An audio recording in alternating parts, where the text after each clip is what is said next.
अध्याय 841 नौ मोती अग्निकोवा। एक रहस्यमय ऋषि का पैतृक स्थल। एक ऐसे गुप्त क्षेत्र में जहां बहुत कम लोग जाते हैं।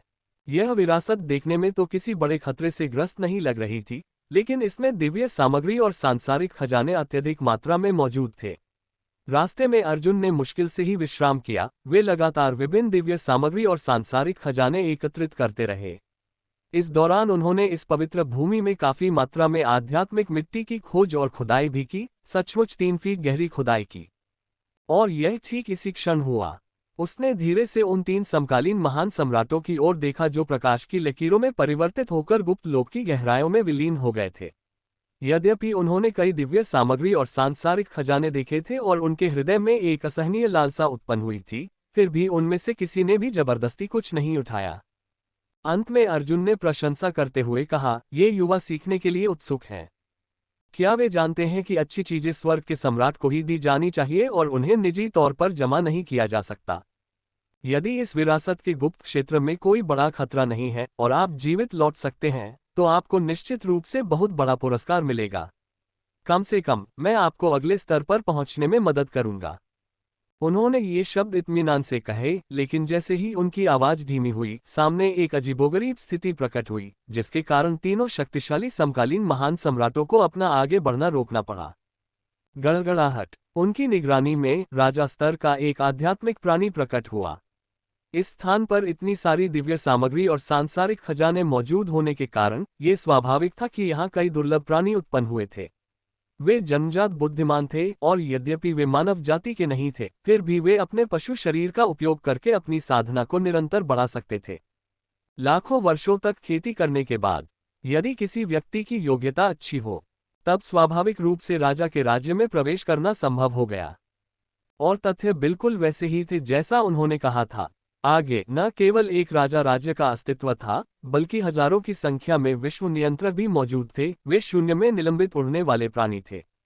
इस समय वे बेहद उग्र थे। उनकी चोंच पर 9 आंखें चमक रही थीं, जो दुनिया में तेजी से फैल रही थीं। वे लगातार जोर जोर से दहाड़ रहे थे, मानो बाहरी लोगों पर बेहद गुस्सा हो। क्या स्वर्ग और पृथ्वी द्वारा हमें यही परीक्षा दी गई है? ऐसा लगता है कि मैं ऐसे दुर्लभ जीवों के एक समूह को जानता हूँ।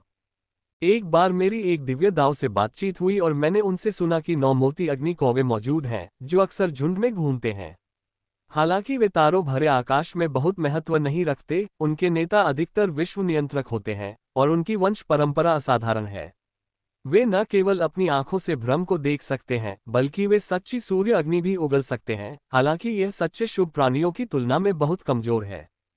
लेकिन 9 पल फायर क्रो की संख्या बहुत अधिक है।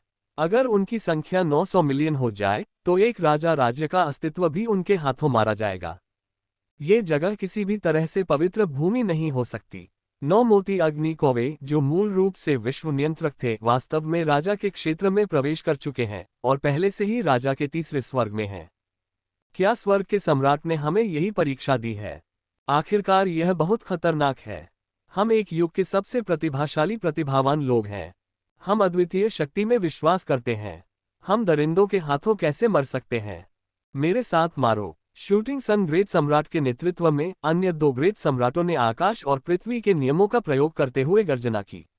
वे तीनों लोकों में अपने अपने युग के सबसे शक्तिशाली प्राणी थे। उनके शरीर में विभिन्न दिव्य शक्तियां समाहित थीं। वे पहले से ही अभिमानी और अद्वितीय थे। आकाश में ऊंचाई पर विराजमान होकर सभी प्राणियों पर अपनी दृष्टि रखते थे।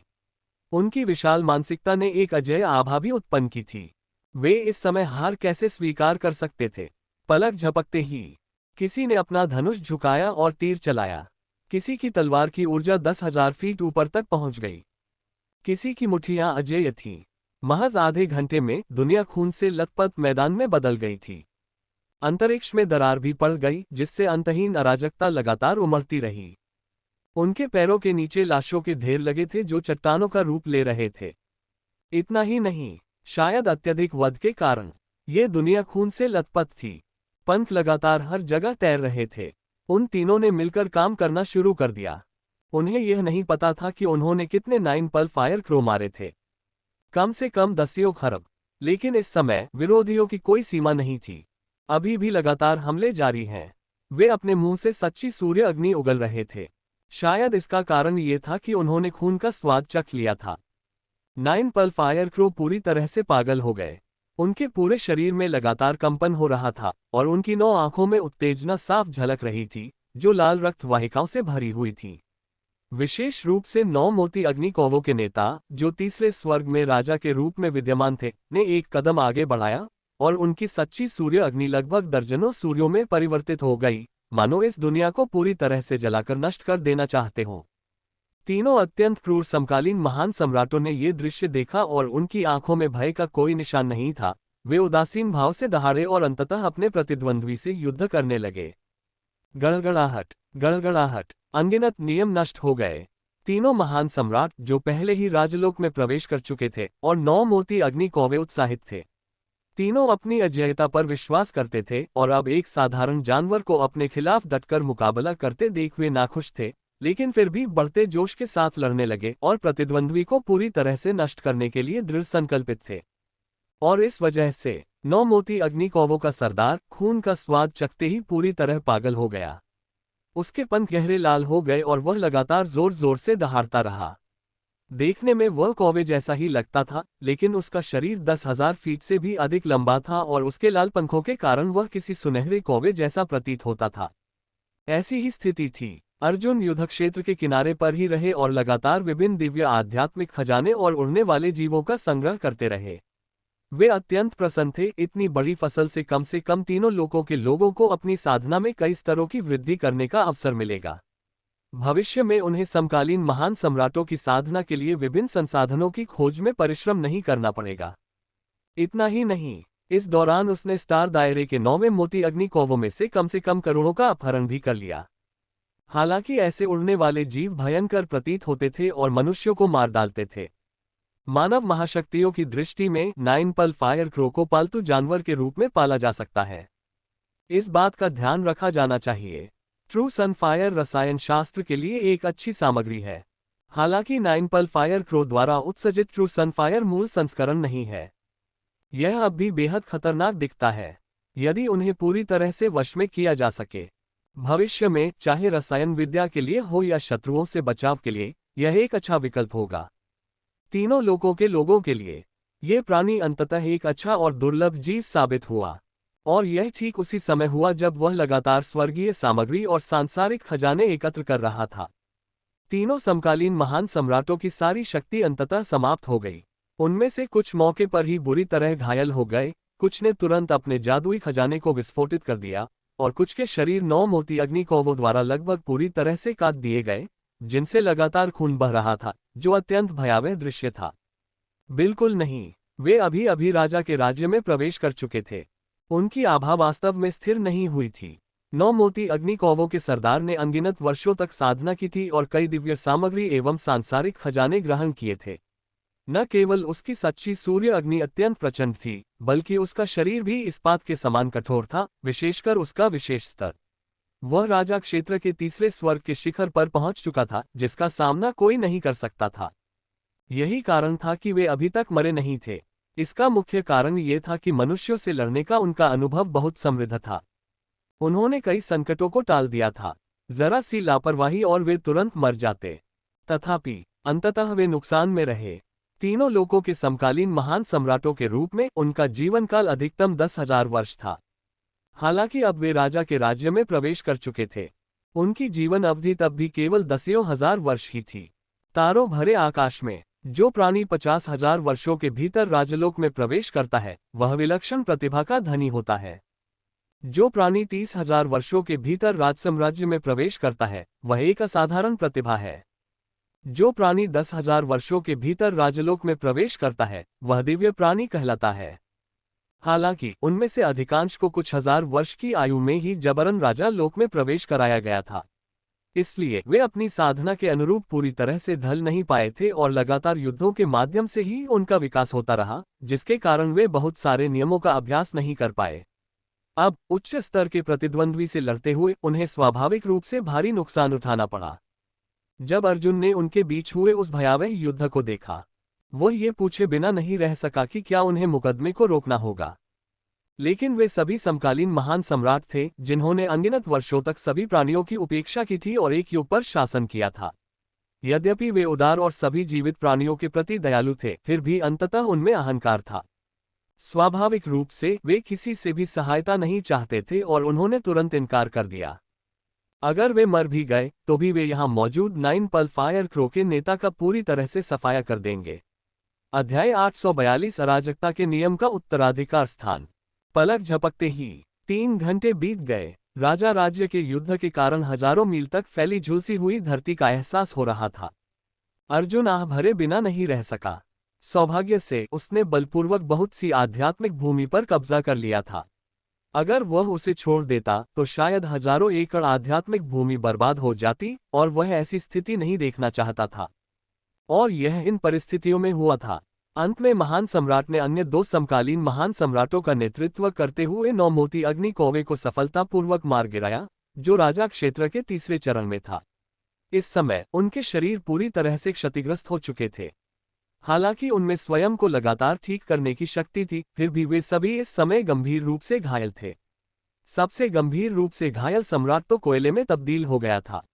महान सूर्य की सच्ची ज्वाला वास्तव में असाधारण थी, एक राजा का शरीर भी इसे सहन नहीं कर सकता था।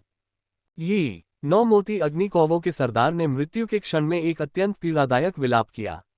उसके लाल पंख धीरे धीरे फिर से भूरे हो गए और उसका 10,000 फीट से भी अधिक ऊंचा शरीर लगातार सूखता गया, अंततः केवल 3 फीट ऊंचा रह गया। वह उसी क्षण जमीन पर गिर पड़ा।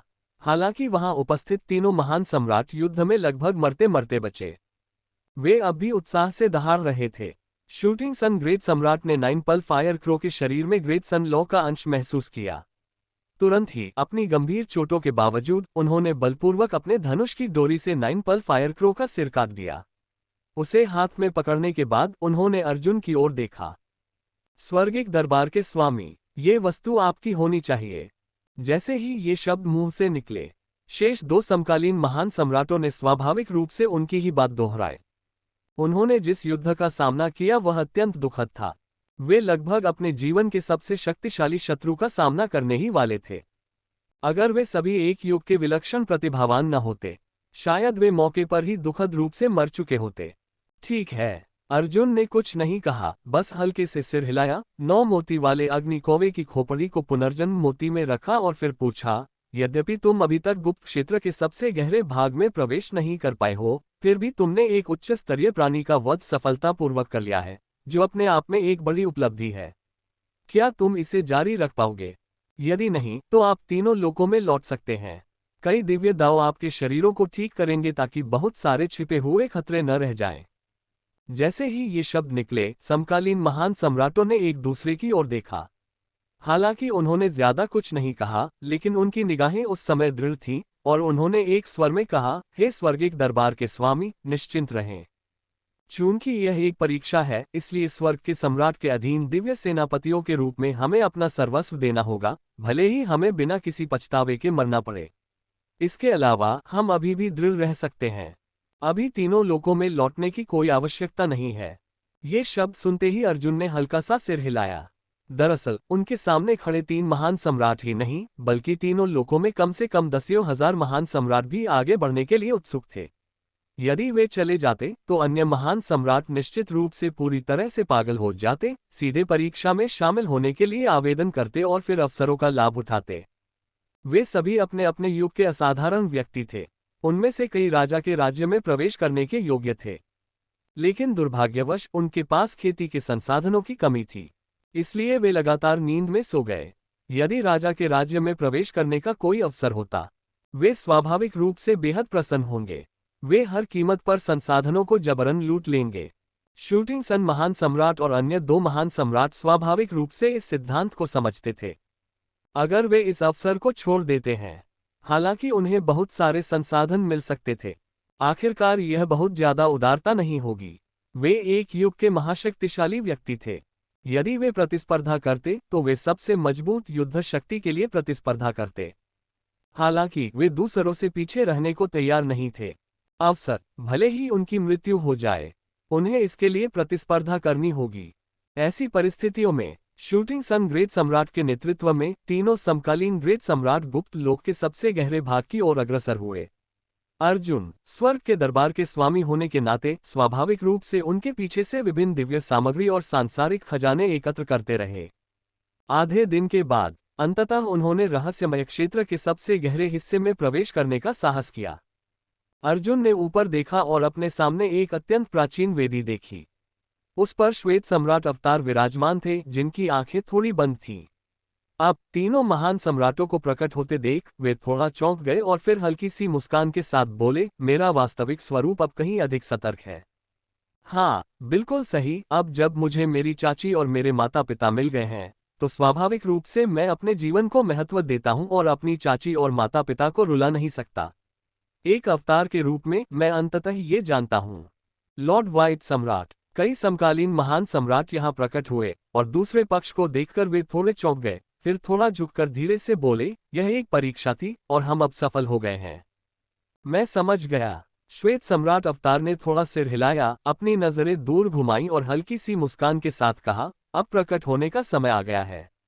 मुझ पर किसी का कब्जा नहीं हुआ है, इसलिए आप निश्चिंत रह सकते हैं। ये सुनकर और दूसरे पक्ष से कोई विशेष आभा न पाकर अर्जुन ने हल्के से सिर हिलाया और मुस्कुराते हुए कहा, कोई विकल्प नहीं, मैं अब मानव वंश का भाग्य का पुत्र हूँ। आप जानते हैं, कुछ समय पहले ही संत स्वामी ने मेरी हत्या करने की कोशिश की थी। अगर मेरे माता पिता मेरे साथ न होते तो शायद मेरी दुखद मृत्यु हो चुकी होती।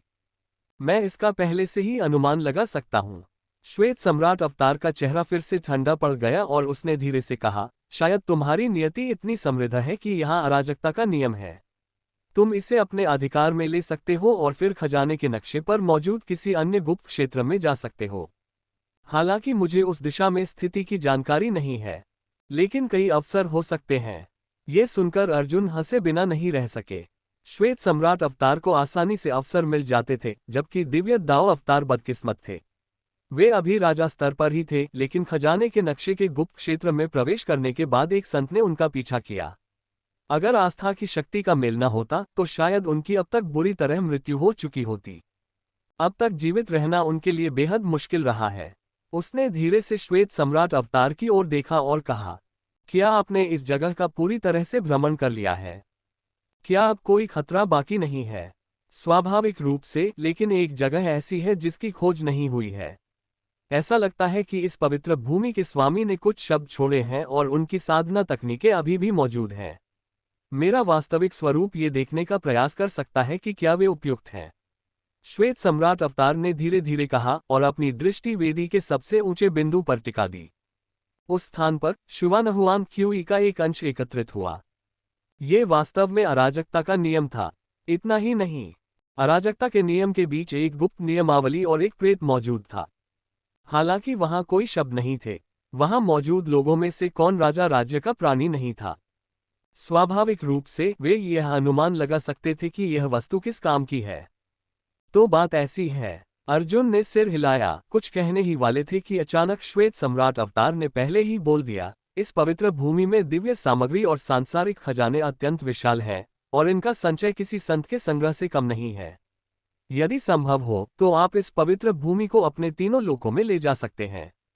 यह न केवल कई स्वर्गीय दाव के लिए अनुसंधान प्रदान कर सकता है, ये सभी जीवित प्राणियों की शक्ति को भी बढ़ा सकता है। ये शब्द सुनते ही अर्जुन कड़वी मुस्कान के साथ बोला, तुमने मुझे पहले क्यों नहीं बताया कि इस जगह को स्थानांतरित किया जा सकता है? क्या आमतौर पर विरासत में मिली जमीनें विरासत मिलने के बाद खुद ही नष्ट नहीं हो जाती? ये स्थान अत्यंत प्राचीन है। मैंने यहाँ एक शुभ प्राणी की मृत्यु और सभी प्रतिबंधों के पूर्ण विनाश के निशान पाए हैं। ये कहा जा सकता है कि विरासत प्राप्त होने के बाद ये पवित्र भूमि नष्ट नहीं होगी। वेदी के मध्य में एक मूल भाग है। यदि तुम इसे पकड़ लो तो तुम इस पवित्र भूमि को तीनों लोकों में फेंक सकते हो। श्वेत सम्राट अवतार ने अत्यंत शांति के साथ उत्तर दिया। फिर ऐसा लगा जैसे उसे कुछ सूझ गया हो। उसने आश्चर्य से पूछा, मेरा असली रूप इतना हताश नहीं होगा, है ना? क्या आपने रास्ते में सभी प्रकार की स्वर्गीय सामग्री और सांसारिक खजाने एकत्र कर लिए हैं? अगर वाकई ऐसा है तो आपको उन्हें वापस बाहर थूकना होगा। ये शब्द सुनते ही अर्जुन ने हल्की सी आह भरी और आंखें घुमाते हुए कहा, तुम्हें दैनिक आवश्यकताओं की कीमत का अंदाजा नहीं है। तीनों लोकों के सभी प्राणियों के हित में मैंने अपने सारे उपाय आजमा लिए हैं। अगर मुझे पहले पता होता कि इसे स्थानांतरित किया जा सकता है तो मैं रास्ते में 3 फीट जमीन खोदकर तरह तरह के क्षेत्रों को अपने भंडार में क्यों रखता। ठीक है, विरासत स्वीकार कर लो। आपकी चिंताओं को दूर करने के लिए आप मुझे तीनों लोकों में विभिन्न स्वर्गीय दावों द्वारा परीक्षित करने के लिए भेज सकते हैं। और हाँ, कुनपेन को यहाँ से हटा दें। वह अपने संत क्षेत्र के साथ एक संरक्षक के रूप में कार्य कर सकता है। श्वेत सम्राट अवतार ने शांत भाव से कहा। पलक झपकते ही उनकी आकृति उत्तरोत्तर अधिक अलौकिक होती गई। वह सीधे तीनों लोकों के स्वर्गीय दरबार में प्रवेश कर चुका था। अध्याय 843 स्वर्ग के सम्राट द्वारा अपने अधीनस्थों को दिया गया उपहार। परीक्षा में सफलतापूर्वक उत्तीर्ण होने पर आपको बहुत बहुत बधाई।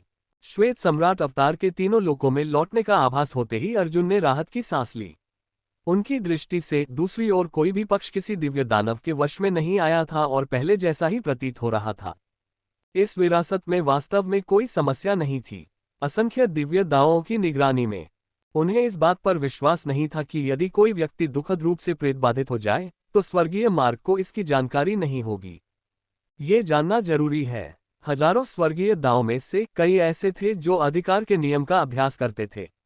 यद्यपि वे स्वर्गीय दानव नहीं थे, फिर भी वे जानते थे कि अधिकार का क्या अर्थ होता है, विशेष रूप से इसलिए कि कई स्वर्गीय दाव अनुमान लगाने में कुशल थे। यदि श्वेत सम्राट अवतार वास्तव में किसी वश में हो गए थे तो इससे क्या फर्क पड़ता था कि वे एक स्वामी थे। असंख्य स्वर्गीय दाव अब भी सब कुछ जानते होंगे। और ठीक इसी स्थिति में ऐसा हुआ। अंततः उन्हें थोड़ी राहत मिली और उन्होंने अपने सामने उपस्थित कई समकालीन महान सम्राटों को धीरे धीरे देखा। उनके चेहरे पर हल्की सी मुस्कान आ गई। उन सभी को सिर झुकाए देखकर उन्होंने अपनी दृष्टि शूटिंग सन महान सम्राट की ओर मोड़ी। ये व्यक्ति तीनों लोकों का प्रथम महान सम्राट था, जिसकी शक्ति अतुलनीय थी, जो जंगल से उभरा और फिर अजेय बन गया। अब वह स्वर्गिक दरबार के प्रथम दिव्य सेनापति थे, जिन्होंने असंख्य दुष्ट साधकों का वध किया था। वास्तव में वे बहुत शक्तिशाली थे। फिर भी उसका शरीर अभी भी सच्चे सूर्य की अग्नि से जल रहा था और उसके अविनाशी राजा का शरीर अब भंगुर हो गया था, जिससे पका हुआ मांस और रक्त दिखाई दे रहा था। यदि उनके शरीर में निहित अमर और अविनाशी पदार्थ और असंख्य स्वर्गीय दाव के नियमों की उनकी निरंतर समझ न होती तो शायद वे बहुत पहले ही मौके पर मर गए होते। और अब स्वर्गिक दरबार के स्वामी की परीक्षा उत्तीर्ण करने की खबर सुनकर वे स्वाभाविक रूप से अत्यंत प्रसन्न हुए।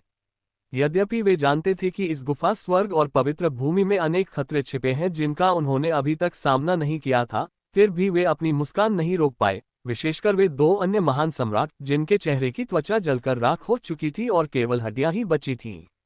इस क्षण वे प्रसन्नतापूर्वक हंसे और सिर झुका लिया। बहुत खूब, ना तो विनम्र और न ही अभिमानी, मेरे स्वर्गिक दरबार के दिव्य सेनापतियों में से एक होने के योग्य। चूंकि ऐसा है तो फिर तीनों लोकों में लौट जाओ। तुम्हारे पुण्य स्वाभाविक रूप से दर्ज हो चुके हैं और स्वर्गिक मार्ग तुम्हें अवसर प्रदान करेगा।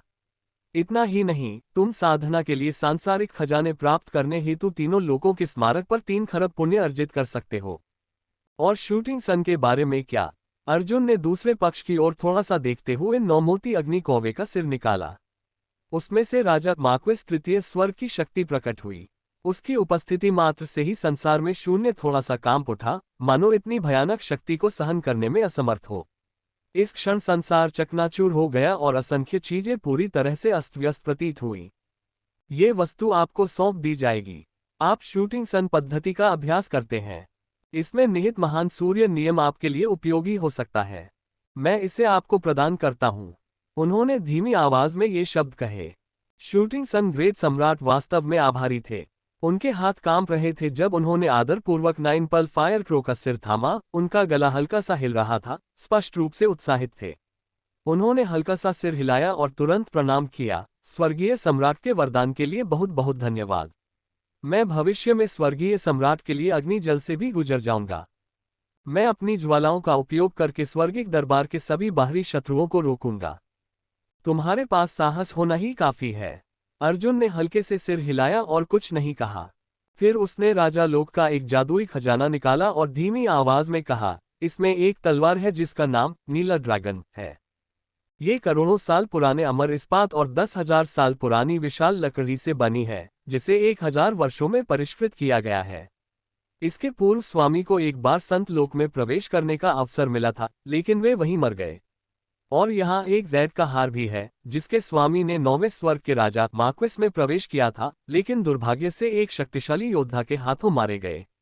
अगर इसका बलपूर्वक प्रयोग किया जाए तो ये स्वर्ग और पृथ्वी के नियमों का विश्लेषण करने में सक्षम हो सकता है।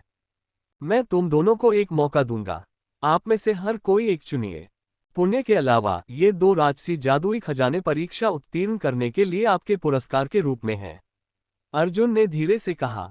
अब जब वह राजसी पंचम स्वर्ग में प्रवेश कर चुका था, तो ये राजसी खजाने उसकी दृष्टि में केवल कबाड़ थे, वे सभी चीजें जो उसने अतीत में शक्तिशाली शत्रुओं से छीनी थी, इसलिए स्वाभाविक रूप से उसके लिए इनका कोई उपयोग नहीं था। लेकिन उनके अधीनस्थ कर्मचारी अलग थे। शूटिंग सन और अन्य समकालीन महान सम्राट 3 लोकों में स्थित थे। तीनों लोकों में से अब तक कुछ ही लोग राजा लोक तक पहुंच पाए थे। इसलिए राजा राज्य के जादुई खजाने अत्यंत दुर्लभ थे। वहां ऐसे लोग लगभग न के बराबर थे और वे कलाकृतियों को परिष्कृत करने में कुशल भी नहीं थे। उनकी पुण्य शक्ति का बहुत अधिक उपयोग हो चुका था, जिसमें से अधिकांश साधना में ही खर्च हो गई थी, इसलिए स्वाभाविक रूप से बहुत कम पुण्य शक्ति बची थी, जिससे वे तीनों लोकों में स्थित पुण्य स्मारक से राजा लोक की कलाकृतियों का आदान प्रदान करने में असमर्थ हो गए थे। इसके कारण वे काफी जर्जर हालत में थे। अब जब वे राजा लोक में प्रवेश कर चुके थे, तब भी उनके पास मौजूद जादुई खजाने विश्व नियंत्रक लोक के ही थे। यदि उस समय उनके पास राजा लोक का कोई जादुई खजाना होता, तो शायद 9 मोती अग्नि कौवों में सबसे शक्तिशाली से लड़ते समय वे अधिकतम आधे घंटे में ही प्रतिद्वंद्वी को पूरी तरह से नष्ट कर सकते थे। आखिरकार ये बहुत ही घटिया है। स्वर्गिक दरबार के दिव्य सेनापति इतने घटिया नहीं हो सकते। राजा लोक में होते हुए भी विश्व नियंत्रक लोक के जादुई खजाने धारण करने वाले अर्जुन को यदि विशाल और असीम तारों भरे आकाश में रख दिया जाए तो वे निश्चित रूप से हंसी का पात्र बन जाएंगे। अर्जुन ने असहाय भाव से धीरे से आह भरी। लेकिन बाकी 2 महान सम्राटों को इसकी कोई परवाह नहीं थी। वे लंबे समय से गरीबी में जी रहे थे। अब अपने सामने राजसी जादुई खजाने देखकर वे स्वाभाविक रूप से बहुत खुश हुए। हालांकि उनमें गर्व था, फिर भी इस समय उन्होंने एक साथ सिर झुकाया और प्रणाम किया, और कुछ चर्चा के बाद उन्होंने स्वाभाविक रूप से अपने अपने जादुई खजाने उठा लिए। स्वर्गिक दरबार के प्रभु की कृपा के लिए बहुत बहुत धन्यवाद। पान जुन स्वर्ग के दरबार के स्वामी की सदा सर्वदा सेवा करेगा। उन्होंने थोड़ा झुककर प्रणाम किया। 9 मोती अग्नि कौवे का सिर धारण किए हुए शूटिंग सन महान सम्राट ईर्ष्या से भर उठे। हालांकि उनके पास महान सूर्य विधि थी, फिर भी उनके धनुष और बाण केवल विश्व नियंत्रक के जादुई खजाने थे, जो वास्तव में बहुत ही साधारण थे। अब अन्य समकालीन महान सम्राटों को राजा क्षेत्र के जादुई खजाने प्राप्त करते देख वे दंग रह गए। वह स्वभाव से ही बेहद उत्सुक था, लेकिन उत्सुकता एक अलग बात थी। वह जानता था कि स्वर्गिक दरबार के स्वामी ने उसे पर्याप्त आशीर्वाद दिया है। अब उसके पास न केवल एक शक्तिशाली राजा का सिर था, बल्कि उसमें महान सूर्य नियम भी समाहित था। यदि वह भविष्य में कलाकृतियों को परिष्कृत करने की कला का अभ्यास करे, तो शायद इस सिर को सचमुच एक सर्वोच्च खजाने में परिवर्तित करना संभव हो सके। इसलिए वह स्वभाव से ही अत्यधिक आभारी था। अंततः वह 2 महान सम्राटों के साथ तीनों लोकों में लौट आया। अब सिर्फ अर्जुन ही बचा था, जो फिर से इधर उधर टहल रहा था। उसने अपनी भौहें उठाई और आधे घंटे तक अवलोकन करने के बाद उसने अंततः कार्रवाई करने का फैसला किया, लेकिन वह कुनपेन को पहरा देने के लिए नहीं बुला रहा था। इसके बजाय उसने बाइजे को तीनों लोकों से बाहर निकाला, फिर अपने सामने खड़ी सुंदर युवती को देखकर पूछा, क्या तुम अराजकता के नियम को जानती हो? क्या आपको अराजकता का नियम मिल गया? बाइजे अचंभित रह गई। उसके लंबे सफेद बाल थे, उसने बहुत छोटी स्कर्ट पहनी हुई थी और उससे एक संत जैसी शक्ति झलक रही थी। इस क्षण वह अपने पंजों पर खड़ी होकर अपने सामने की वेदी को आश्चर्य से देखने लगी। आंखों से दिखाई देता है। सामने वेदी पर एक मंदिर था। मंदिर के भीतर एक विशालकाय प्रतिमा स्थापित थी, जो अपने हाथों से आकाश को थामे हुए और पैरों से पृथ्वी को रौंद रही थी। उसका चेहरा अत्यंत थका हुआ प्रतीत हो रहा था, मानो वह आकाश और पृथ्वी को खोल रहा हो, और उसके चरणों में विशाल पृथ्वी समाई हुई थी। इसी स्थिति में विशालकाय प्रतिमा के शरीर पर एक रहस्यमय दाव आकर्षण का अंश प्रकट हुआ। वह तो अराजकता का नियम ही था। आप देख सकते हैं। अर्जुन ने हल्के से सिर हिलाया। मुझे तो स्वाभाविक रूप से पता है, लेकिन मुझे अराजकता नियम की उत्पत्ति का पता नहीं चल सकता। उसका पिछला मालिक भी ऐसा ही था। मुझे नहीं पता कि ऐसे विशालकाय व्यक्ति का जीवन कैसा होता होगा। और ये गुफा स्वर्ग और पवित्र भूमि कुछ विचित्रता का आभास कराती प्रतीत होती है। पूर्व स्वामी शायद प्रभु से कमजोर नहीं रहा होगा। ये गुप्त नियमावली मुझे किसी जादुई पर्ची जैसी लगती है। श्वेत सम्राट अवतार ने मुझे बताया कि यह एक गुप्त नियमावली है। ये सही नहीं है। तुम इसे समझने की कोशिश कर सकते हो। मैं बगल से तुम्हारी रक्षा करूंगा। अध्याय 844 भाग्य के 5वीं पीढ़ी के पुत्र की मृत्यु का कारण। संत की रहस्यमय पैतृक भूमि। इस स्थान को अत्यंत भव्य कहा जा सकता है और सामने वेदी पर अराजकता का नियम अंकित था। बाइजे उसके बगल में पहरा दे रही थी और अराजकता के नियम में कोई प्रतिबंध या घात नहीं देखकर उसने धीरे धीरे अपनी दृष्टि अर्जुन की ओर मोड़ ली।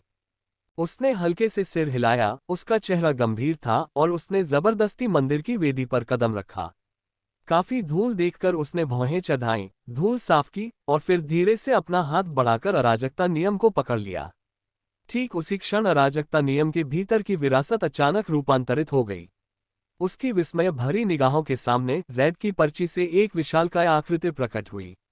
पलक झपकते ही उसे लगा कि उसका दृष्टिकोण दूसरी दिशा में बदल गया है, मानो वह स्वयं एक विशालकाय बन गया हो।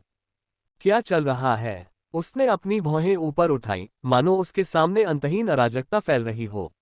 हालांकि उसका नजरिया अलग था, पर वह उस दैत्य के शरीर को नियंत्रित नहीं कर पा रहा था।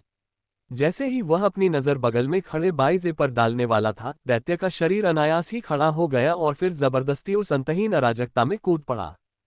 ये स्थान मानो संसार की शुरुआत जैसा था, जहां न कोई नियम थे, न कोई ऊर्जा और न ही कोई जीवन। हर तरफ अराजकता फैली हुई थी। इसी परिस्थिति में वह दैत्य अचानक बेतहाशा दौड़ा, अनंत अराजकता को रौंदता हुआ आकाश की ओर दहाड़ा। उसी समय उस दैत्य के बगल में हजारों अविश्वसनीय रूप से विशाल प्राणी प्रकट हुए। उनके शरीर अराजकता में तैर रहे थे और उनका असली रूप पूरी तरह से प्रकट नहीं हो रहा था। पर तब भी अर्जुन को अब भी दूसरे पक्ष की शक्ति का एहसास हो रहा था। यदि कोई दुर्घटना न होती तो उसके सामने मौजूद शक्ति निश्चित रूप से संत स्वामी स्तर से कमजोर नहीं होती। इसी स्थिति में उसने अंततः अपने सामने एक विशाल और असीम देवता को प्रकट होते देखा, जिसका शरीर इतना विशाल था कि उसका अंत लगभग न के बराबर दिखाई दे रहा था। मारना। पलक झपकते ही उसका दिमाग अचानक चकरा गया।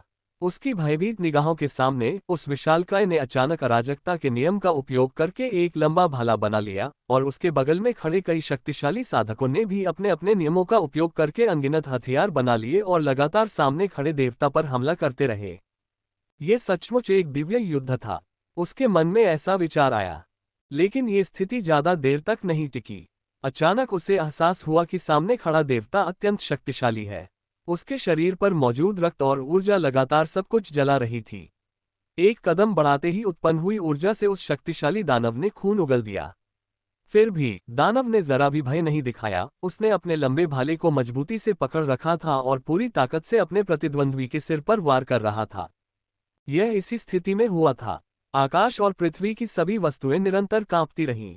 इस दौरान अनगिनत प्रतिभाशाली साधकों की दुखद मृत्यु हो गई। अर्जुन की निगरानी में वह देवता अत्यंत शक्तिशाली था, मानो अपनी शक्ति से सब कुछ नष्ट कर देता हो। कोई भी प्राणी कितना भी शक्तिशाली क्यों न हो, उसे हानि नहीं पहुंचा सकता था।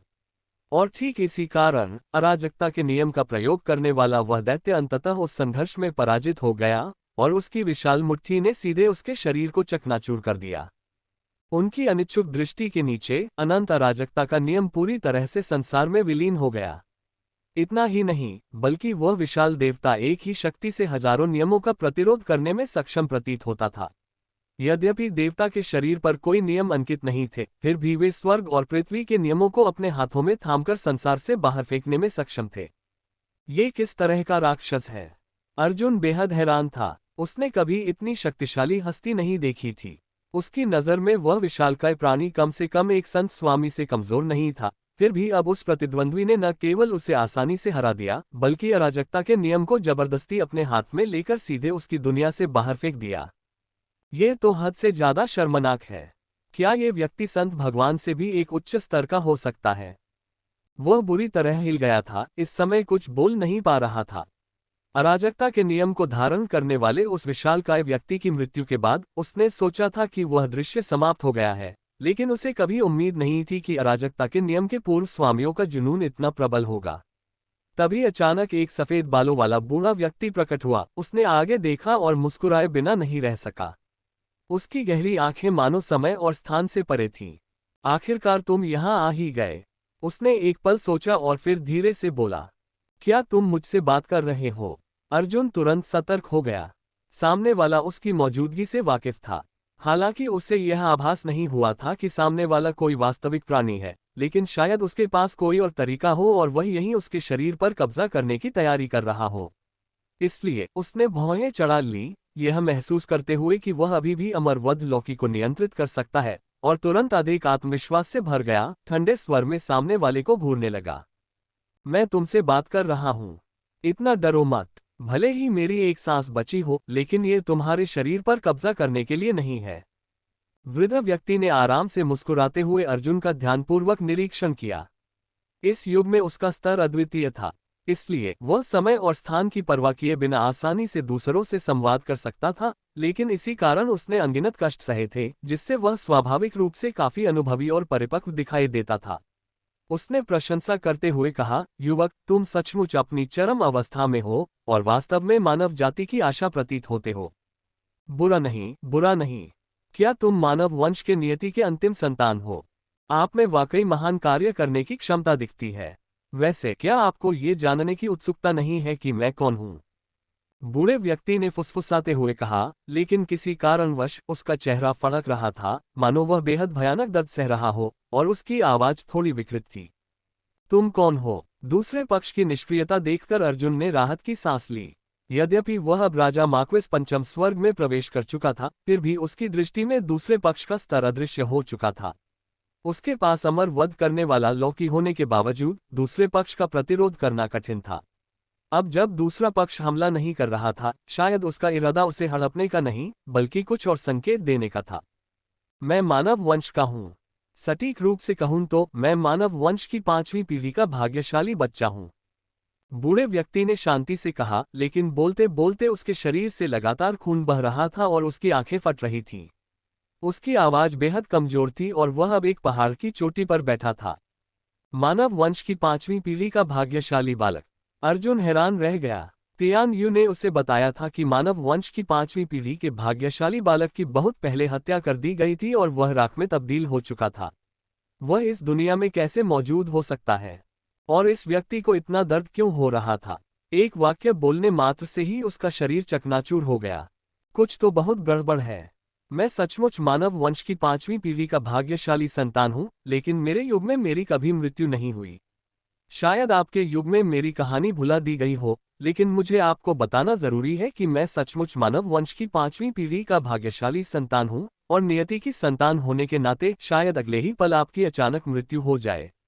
बूढ़े व्यक्ति ने धीरे धीरे कहा, उसकी आंखों में हल्की सी मुस्कान थी। अरे सीनियर, ऐसा क्यों कहते हैं? क्या ऐसा हो सकता है कि कोई मानव वंश के भाग्य के बच्चे की जबरन हत्या कर रहा हो? अर्जुन हैरान रह गया। तियान यू ने सचमुच कहा था कि मानव कुल के 5वीं पीढ़ी के भाग्यशाली बालक की हत्या कर दी गई थी, और उस समय मानव कुल के शक्तिशाली साधक क्रोधित थे, लेकिन हत्यारे को नहीं ढूंढ पाए थे। स्वाभाविक रूप से। हाँ, आप वांग हो क्षेत्र में प्रवेश कर चुके हैं। आपको इस बारे में जानने का पूरा अधिकार है। हो सकता है कि आप पहले ही किसी हत्या का शिकार हो चुके हों।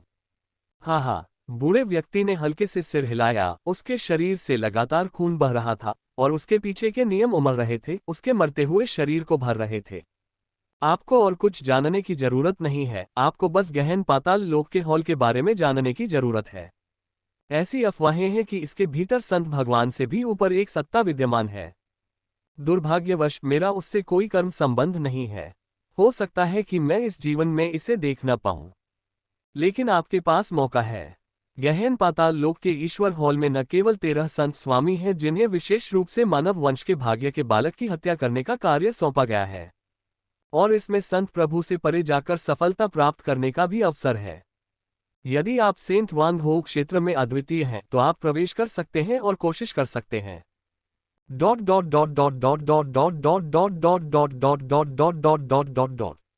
अध्याय 845 शिवानंद मंदिर और 13 पवित्र स्वामी। रहस्यमय संत के विरासत के गुप्त क्षेत्र के अंदर। अर्जुन का चेहरा गंभीर था जब उसने अपने सामने खड़े उस व्यक्ति को देखा जो खुद को मानव वंश की 5वीं पीढ़ी का भाग्यशाली संतान बता रहा था। यद्यपि दूसरा पक्ष भी मानव वंश की 5वीं पीढ़ी का भाग्यशाली संतान होने का दावा कर रहा था, फिर भी वह सतर्क था। अब दूसरे पक्ष की ऐसी बातों को सुनकर वह भौहें चढ़ाए बिना नहीं रह सका। गहन अधोलोक हॉल, क्या सचमुच दुनिया में ऐसी कोई शक्ति मौजूद है? संत स्वामी क्षेत्र में ही 13 प्राणी मौजूद हैं। इतने सारे संत प्रभु, वे मानव वंश के समृद्ध काल के दौरान उससे कमजोर नहीं होने चाहिए। यदि वे तारामंडल के असंख्य जातियों के विरुद्ध धर्मयुद्ध छेड़ दें, तब निस्संदेह अनगिनत नस्लें नष्ट हो जाएंगी। यदि 13 संत स्वामी आज के मानव वंश में प्रवेश कर जाएं, तब निस्संदेह पहले से ही पतन की ओर अग्रसर मानव जाति तुरंत समृद्ध हो जाएगी। शून्य में निलंबित मात्र 3 संत स्वामी ही तारामंडल की असंख्य जातियों को मानव जाति का आसानी से संहार करने से रोक सकेंगे। वजह साफ है, मुख्यतः संत स्वामी क्षेत्र वर्तमान युग का सबसे शक्तिशाली क्षेत्र है। यद्यपि उनके माता पिता को विश्व में संत राजा कहा जाता है, उनकी साधना अंततः संत स्वामी क्षेत्र के अंतर्गत ही आती है और वे अपने समकक्षों में अद्वितीय हैं। हालांकि वे तारामंडल में सभी संत प्रभुओं को दबा सकते हैं, अंततः उनकी संख्या कम है। यही कारण है कि तारामंडलीय आकाश की असंख्य जातियां इतनी निर्भीक हैं। यदि स्थानीय मानव कबीले को 13 और संत स्वामी मिल जाएं, तो तारामंडलीय आकाश की असंख्य जातियां निश्चित रूप से इतनी मनमानी नहीं कर पाएंगी। कितना दुर्भाग्य है, मैं भाग्य का पुत्र बन गया। तर्क के अनुसार मुझे मानव वंश का भाग्य समेटकर युग का नायक बनना चाहिए था, लेकिन मैंने कभी नहीं सोचा था कि भाग्य के पुत्र के रूप में मेरी हत्या कर दी जाएगी। अगर मैं सिर्फ एक संत होता तो ठीक था, लेकिन यहाँ कम से कम 13 संत स्वामी हैं। अगर ऐसा सच में हुआ तो भविष्य में निस्संदेह बहुत सी कठिनाइयां आएंगी और हो सकता है कि मैं बिना दफन स्थान के ही मर जाऊं। अर्जुन ने अपने सामने बैठे बूढ़े व्यक्ति को देखते हुए कड़वी मुस्कान दी। दूसरे व्यक्ति के चेहरे पर एक शरारती मुस्कान देखकर वह खुद को रोक नहीं पाया और पूछा, वरिष्ठ, आपने 13 संत स्वामियों के पीछा करने से कैसे बच निकले? 13 संत स्वामियों के पीछा करने से बचना? आप इस बूढ़े आदमी को बहुत बड़ा समझते हैं। ये बूढ़ा आदमी अभी केवल संत राजा स्तर पर है।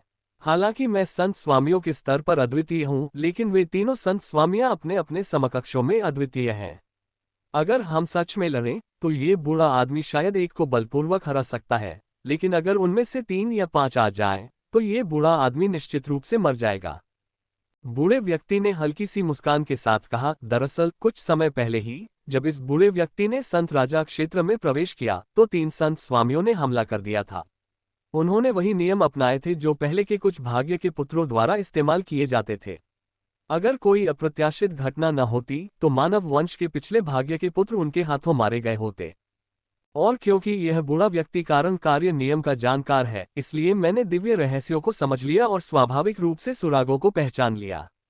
अतः विपत्ति से पार पाने के बाद मैंने दूसरे पक्ष से लड़ाई की, अवसर का लाभ उठाया और सीधे भाग निकला। लेकिन फिर भी इस बूढ़े व्यक्ति का शरीर अभी भी श्राप के नियम से बंधा हुआ है। मुझे लगातार दर्द सहना पड़ रहा है। मुझे लगता है कि कुछ ही समय में ये बूढ़ा आदमी यहीं मर जाएगा। मैं बहुत व्यस्त हूँ। मानव जाति विनाश के कगार पर है, लेकिन मैं मदद करने में असमर्थ हूँ।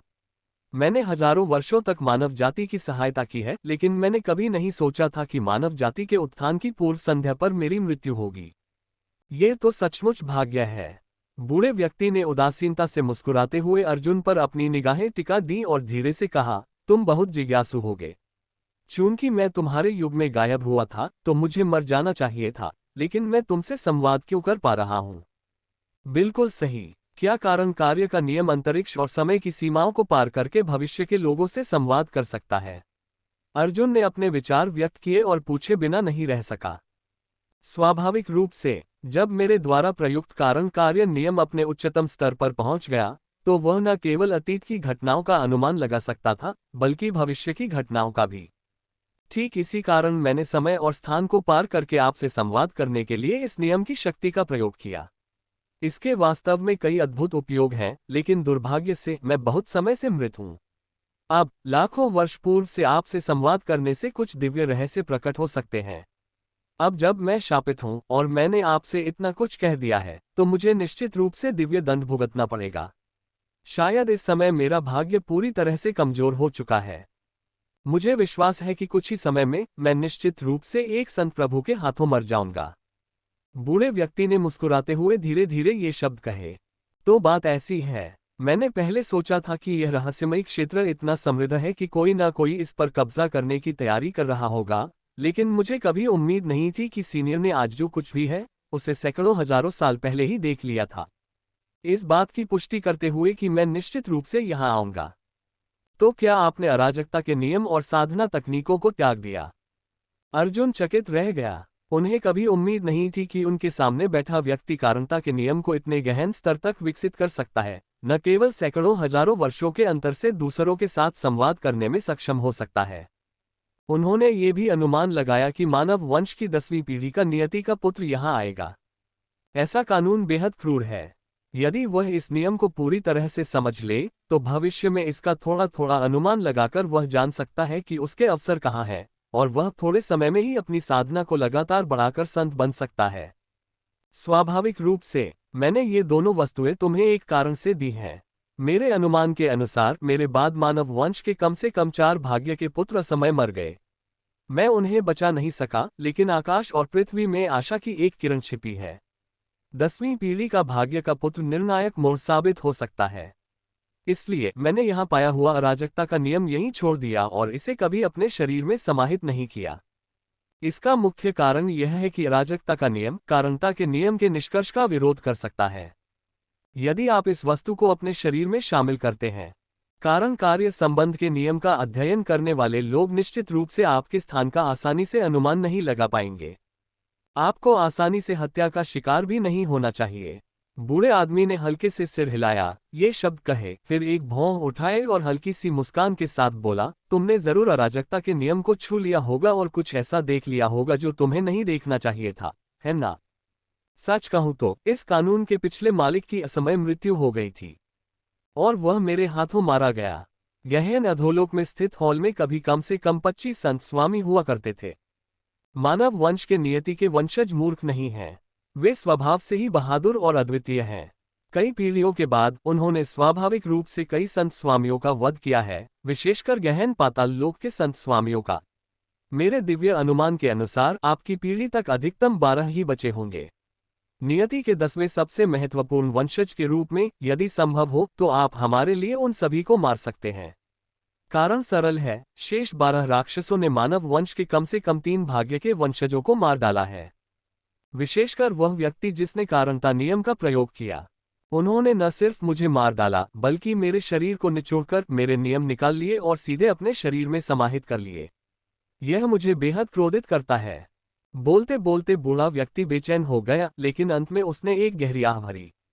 स्वर्गिक रहस्यों को जानने की उसकी क्षमता चरम सीमा पर पहुंच चुकी थी। एक बाहरी व्यक्ति से लगातार बातचीत करने के कारण उसने बहुत सारे रहस्य उजागर कर दिए थे और उसे इसका भारी खामियाजा भुगतना पड़ा था। उसके शरीर में समाया अभिशाप मूल रूप से घातक नहीं था, लेकिन लगातार रहस्य उजागर करने के कारण अभिशाप और भी प्रबल होता गया और अंततः उसकी अमरता पूरी तरह से नष्ट हो गई। खांसी, बस करो, मैंने वह सब कुछ समझा दिया है जो मुझे समझाना था। हो सकता है कि भविष्य में आपकी मुलाकात नियति के अन्य बच्चों से हो। आश्चर्यचकित मत होइए। जब किसी व्यक्ति की कानून में महारत एक गहन स्तर तक पहुंच जाती है, तो भविष्य के लोगों से मिलने की एक निश्चित संभावना होती है। अगर आप उन्हें देखें तो मेरी तरफ से उन्हें नमस्कार कह देना।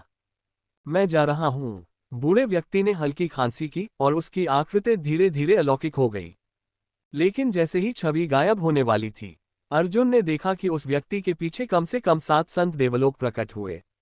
उनकी आभा इंद्रधनुष जैसी थी और आकाश पृथ्वी कांप उठी, मानो वे देवता हों। दोनों पक्षों के मिलते ही उन्होंने बिना किसी संकोच के तुरंत युद्ध शुरू कर दिया। आकाश पृथ्वी तुरंत धूल में मिल गई और अनंत तूफान लगातार बरसने लगे। बूढ़े बदमाश, कारणता नियम का उपयोग करके भविष्य के रुझानों का लगातार अनुमान लगाने के लिए तुम पहले ही आलोचनाओं का सामना कर चुके हो। यदि तुम भविष्य से आए लोगों से अनुमान लगाते रहोगे और उनसे बातचीत करते रहोगे तो तुम्हारी मृत्यु निश्चित है। मानव जाति के लिए इतनी मेहनत क्यों करनी है? अपना कारण कार्य संबंध नियम सौंप दो। मैं मानव जाति को पूरे 1 युग तक दबा सकता हूँ। कम से कम ये तो सुनिश्चित करें कि मानव वंश कम से कम 50,000 वर्षों तक समृद्ध रहे। तुम तो मौत को दावत दे रहे हो। ये बूढ़ा आदमी मानव वंश की 5वीं पीढ़ी का भाग्यशाली संतान है। मैं मरने वाला हूँ। यदि आप मेरे कारण कार्य नियम को प्राप्त करना चाहते हैं तो आपको तब तक प्रतीक्षा करनी होगी जब तक मैं मानव वंश के शेष मामलों को निपटा न लूं। मैं बहुत व्यस्त हूं और फिलहाल मेरे पास मरने का समय नहीं है। Dot dot dot dot dot dot dot dot dot dot dot dot dot dot.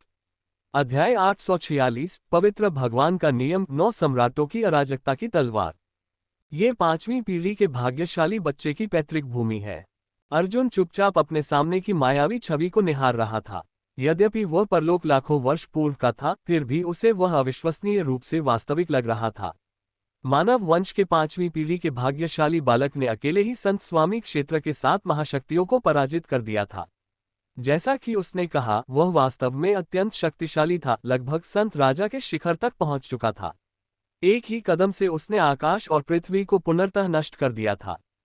7 संत स्वामी लोगों को पराजित करने के बाद वह अकेले ही तारामंडल में प्रवेश कर गया और तारामंडल की असंख्य जातियों के 37 संतों और पूर्वजों को बलपूर्वक पराजित किया। अंत में वह पूरी तरह से थक गया और अंततः ब्रह्मांड में विलीन हो गया। वास्तव में वह बहुत व्यस्त था। अपनी मृत्युशैया पर भी वह मानव वंश को उच्च स्तर तक पहुंचने में मदद कर रहा था। मानव जाति के शत्रु कई शक्तिशाली व्यक्तियों को मारने के बाद ही मानव जाति वास्तव में समृद्ध हुई। यद्यपि यह पूरी तरह से पतन से पहले केवल सैकड़ों हजारों वर्षों तक ही फलता फूलता रहा, लेकिन ठीक इसी स्थिति में अर्जुन का जन्म समय की मांग के अनुरूप हुआ था। अब वह इस पैतृक भूमि में था। मानव वंश के 10वीं पीढ़ी के भाग्य के पुत्र को गहन पाताल लोक के ईश्वर कक्ष द्वारा हत्या किए जाने से बचाने के लिए उसने विशेष रूप से अराजकता नियम तैयार किया था, जो कारणता नियम का प्रतिरोध कर सकता था। उन्हें यह नहीं पता था कि ऐसी पवित्र भूमि का निर्माण करने में उन्हें कितना खर्च करना पड़ा। ये कहा जा सकता है कि पूर्वजों ने आने वाली पीढ़ियों के लिए छाया का आनंद लेने के लिए पेड़ लगाए थे। अर्जुन ने आंखें थोड़ी बंद करते हुए धीरे से आह भरी। सामने वाला उनका वरिष्ठ था, चूंकि वह पहले ही मर चुका था, इसलिए स्वाभाविक रूप से उन्हें उसका सम्मान करना था। इस क्षण उन्हें अचानक अराजकता का नियम महसूस हुआ, मानो उसमें स्वयं का जीवन हो और वह अचानक उनकी आत्मा में प्रवेश कर गया हो। हालांकि इस समय तक उन्होंने अराजकता के नियम को पूरी तरह से परिष्कृत नहीं किया था, फिर भी नियम का ये सूक्ष्म अंश उनकी आत्मा की गहराई में मंडरा रहा था, लगातार उनके लिए सभी भविष्यवाणी तकनीकों को विफल कर रहा था, मानो सब कुछ बहुत पहले ही व्यवस्थित कर दिया गया हो। धन्यवाद वरिष्ठ, उसने दूर से सिर हिलाया, अंत में कुछ नहीं कहा। छवि को पूरी तरह से गायब होते हुए महसूस करते हुए उसने धीरे से शून्य में तैरती हुई पैतृक बांस की पर्ची की ओर हाथ बढ़ाया। हल्के से स्पर्श करते ही उसने बांस की पर्ची के भीतर कई भव्य अक्षरों को तैरते हुए महसूस किया। संत भगवान का नियम 9 सम्राटों की अराजकता की तलवार। इस विरासत में असीम शक्ति समाहित होने का एहसास करते हुए इसमें मानव वंश के 9 संत स्वामियों के विकास की यात्राएं दर्ज थीं, जिन्होंने तलवारबाजी की तकनीकों का अभ्यास किया था। इतना ही नहीं, इसमें तलवार की ऊर्जा के 9 अंश भी समाहित थे। अब जेड पर्ची उसकी आत्मा में प्रवाहित हो रही थी और तलवार की ऊर्जा प्रकट हो रही थी। उसे साधना करने की भी आवश्यकता नहीं थी, तलवार की ऊर्जा निरंतर उसके शरीर को मजबूत करती रहेगी, अंततः वह संत स्वामियों के क्षेत्र का तलवार सम्राट बन जाएगा। यह विरासत वाकई अच्छी थी। अर्जुन को यह भी महसूस हुआ कि प्रत्येक ब्लेड सम्राट की अपनी अपनी ताकतें थीं। कुछ लोग रक्षात्मक तलवारबाजी की तकनीकों में माहिर थे, कुछ लोग साहसी और अजेय आक्रामक तलवारबाजी तकनीकों में माहिर थे। इससे भी बढ़कर कुछ लोग आकाश और पृथ्वी को अपनी तलवार की गति के रूप में इस्तेमाल करते थे, अपनी शक्ति का उपयोग करके आकाश और पृथ्वी की शक्ति को बलपूर्वक प्रयोग करते हुए एक ही तलवार से दुश्मनों को मार गिराते थे। ये कहा जा सकता है कि 9 ब्लेड सम्राट सभी असाधारण थे। उनकी उपस्थिति का पता करोड़ों साल पहले तक लगाया जा सकता है, जो वास्तव में उल्लेखनीय है। अर्जुन ने प्रशंसा से कहा और फिर उसने असंख्य नियमों के दांव शरीर का उपयोग करते हुए 9 सम्राटों की अराजकता ब्लेड तकनीकों में से एक ब्लेड स्लेश द फिरमेंट को बलपूर्वक समझ लिया। पल भर में वह सब कुछ समझ गया। दानव भक्षण ब्लेड को पकड़े हुए उसने धीरे धीरे अपनी दृष्टि अपने बगल में प्रतीक्षा कर रहे श्वेत सम्राट अवतार की ओर घुमाई और उसके चेहरे पर हल्की सी मुस्कान आ गई। क्या आप एक स्पैरिंग मैच खेलना चाहेंगे? उसने धीरे से पूछा। श्वेत सम्राट अवतार आश्चर्यचकित रह गया। तुम किस बारे में बात कर रहे हो? मैंने एक नई तलवारबाजी तकनीक सीख ली है, शायद यह और भी शक्तिशाली हो सकती है। अर्जुन ने यह बात फिर दोहराई और फिर अचानक उसकी आभा प्रचंड हो उठी। उसकी रक्त शक्ति सभी जीवित प्राणियों को जला रही थी, मानो कोई तेज धार वाला ब्लेड म्यान से बाहर निकलने ही वाला हो। अपनी भौहों को हल्का सा ऊपर उठाते ही दानव भक्षण तलवार ने एक विशाल संसार प्रकट कर दिया। ये देखकर यद्यपि श्वेत सम्राट अवतार संत लोक में थी, फिर भी उसने लापरवाही करने का साहस नहीं किया। उसने अपने लाल होंठ सिकोड़े, एक मुद्रा बनाए और फिर शून्य में एक विशाल दीवार प्रकट हुई। संत का नियम, तलवार आकाश को चीर देती है। अर्जुन दहाड़ा, उसका शरीर सचमुच एक विशालकाय राक्षस देवता में परिवर्तित हो गया, जो स्वर्ग के असंख्य रास्तों पर विचरण कर रहा था, अपने कंधों पर ऊंचे ऊंचे पर्वतों को उठाए हुए था, और राक्षस भक्षण करने वाली तलवार एक मानव रीढ़ की हड्डी की तरह थी। पल भर में अराजकता का नियम एक ऐसी शक्ति में परिवर्तित हो गया जो किसी भी चीज को काट सकती थी। बूम! कभी समृद्ध रही वह पवित्र भूमि अब पूरी तरह से गड्ढों से भर गई थी। शून्य लगातार धूल में बदलता जा रहा था और अराजक ऊर्जा का निरंतर प्रवाह होता जा रहा था, जिसके कारण वहां रहने वाले उड़ने वाले पक्षी और चलने वाले जानवर नष्ट हो रहे थे। इस क्षण श्वेत सम्राट अवतार को अचानक दबाव का हल्का सा एहसास हुआ, लेकिन वह अंततः एक संत थी। उन्होंने अपनी भौहें ऊपर उठाते हुए अपनी पतली कोमल उंगली से दीवार को जोर से रोका। लेकिन ठीक उसी क्षण शून्य में तैरती हुई तलवार की ऊर्जा ने अपनी तीक्ष्णता पूरी तरह प्रकट कर दी। दीवार को रोकते हुए वह ऊर्जा जोर से केंद्रित हुई और सीधे दीवार में दरार पैदा कर दी। दरार! श्वेत सम्राट अवतार अचानक हुए इस हमले से अचंभित रह गईं और उनकी त्वचा में तेज दर्द होने लगा। वे भयभीत होकर अविश्वास भरी निगाहों से अर्जुन की ओर देखने लगीं। अर्जुन तो अभी केवल राजा माक्विस के 5वें स्वर्ग लोक में ही थे, लेकिन अब वह आसानी से एक संत की हत्या कर सकता था। अगर वह उसका पीछा नहीं कर रही होती तो शायद इस समय वह बुरी तरह घायल हो गई होती। वह मन ही मन गहरे सदमे में थी, फिर भी शांत और संयमित रही। धीरे धीरे उसकी ओर देखते हुए उसने कहा, अब आप रुक सकते हैं। क्या ये तलवार की हल्की सी रोशनी उस विरासत से आई है जिसे आपने अभी अभी प्राप्त किया है? ये किसी साधारण संत राजा की विरासत से कमजोर नहीं है। आपको खजाना मिल गया है। अगर मैं सावधान ना होती तो शायद अब तक मेरा सिर धड़ से अलग हो चुका होता, उसने अभी भी दबे हुए डर के साथ कहा। ये कैसे संभव है? आप एक शुभ प्राणी हैं और संत लोक में विद्यमान हैं। आपके नियंत्रण में मौजूद नियम अजेय हैं। मैं भला किसी संत का सिर कैसे काट सकता हूँ? अर्जुन ने धीरे से आह भरी, लेकिन उनकी आंखों में खुशी की झलक दिखाई दी। वह सचमुच श्वेत सम्राट अवतार को एक ही तलवार से नहीं मार सकते थे, लेकिन इसका मुख्य कारण ये था कि उसने अराजकता के नियम को पूरी तरह से आत्मसात नहीं किया था। यदि वह भविष्य में अराजकता के नियम को पूरी तरह से अपने भीतर समाहित कर ले तो उसकी शक्ति निस्संदेह बहुत बढ़ जाएगी। वह राजमहल में रहते हुए किसी संत को भी चुनौती देने में सक्षम हो सकता है। इसी कारण उसका हृदय गर्व से भर गया। इस क्षण वह एक लंबी दहाड़ लगाने से खुद को रोक नहीं पाया। धीरे से दानव भक्षण तलवार को म्यान में रखा और फिर श्वेत सम्राट अवतार की ओर देखते हुए कहा, मामला समाप्त हो गया है। आप तीनों लोकों में लौट सकते हैं। शेष कार्य मैं संभाल लूंगा। क्या अब पहरा देने और पूछताछ करने की कोई जरूरत नहीं? श्वेत सम्राट अवतार हैरान रह गईं। कुछ समय पहले ही अर्जुन ने सावधानी से पूछा था कि क्या वह पहरा दे सकती हैं। अब वह सारी सावधानी को दरकिनार करते हुए उन्हें तुरंत तीनों लोकों में लौटने के लिए कह रहे थे। ये बहुत अजीब था। अगर इस व्यक्ति में आत्मा के प्रवेश का आभास न होता तो वह शायद सचमुच मान लेती कि समकालीन भाग्य के बालक पर किसी दिव्य राक्षस का कब्जा हो गया है और उसका दुखद अंत हो चुका है। बिल्कुल, मुझे पहले से ही पता है कि इस पवित्र भूमि का स्वामी कौन है। वह मेरे प्रति कोई दुर्भावना नहीं रखता। अर्जुन ने हल्के से सिर हिलाया। ये सुनकर श्वेत सम्राट अवतार ने अधिक प्रश्न नहीं पूछे। संक्षिप्त बातचीत के बाद श्वेत सम्राट अवतार धीरे धीरे अपने स्थान से ओझल हो गईं और तीनों लोकों में लौट गईं। इस दौरान अर्जुन ने स्वाभाविक रूप से इस पवित्र भूमि के मूल पर नियंत्रण कर लिया और इस पवित्र भूमि और विभिन्न सांसारिक खजानों को बलपूर्वक स्वर्गलोक में फेंक दिया। उन्होंने विशेष रूप से इस स्थान को विभिन्न स्वर्गीय दावों को अनुसंधान के लिए दिया था। जहां तक शोध के परिणामों की बात है तो हर चीज का बेसब्री से इंतजार किया जाएगा। क्या मामला सुलझ गया? श्वेत सम्राट अवतार की आकृति शून्य में प्रकट हुई। उनका चेहरा अभी भी ठंडा और कठोर था। मानव वंश की 5वीं पीढ़ी का भाग्य का पुत्र, उसकी मृत्यु हो गई। उसे गहन अधोलोक देवता मंडल ने पीछा करते हुए मार डाला। मानव वंश का अंतिम गौरव उसी ने सृजित किया था। अर्जुन ने गंभीर भाव से कहा, तो जिसने हमारा पीछा किया है उसका ऐसा इतिहास है। अगर ऐसा है तो इससे निपटना काफी मुश्किल है। तेरा संत प्रभु, इनका विरोध करना बहुत कठिन है।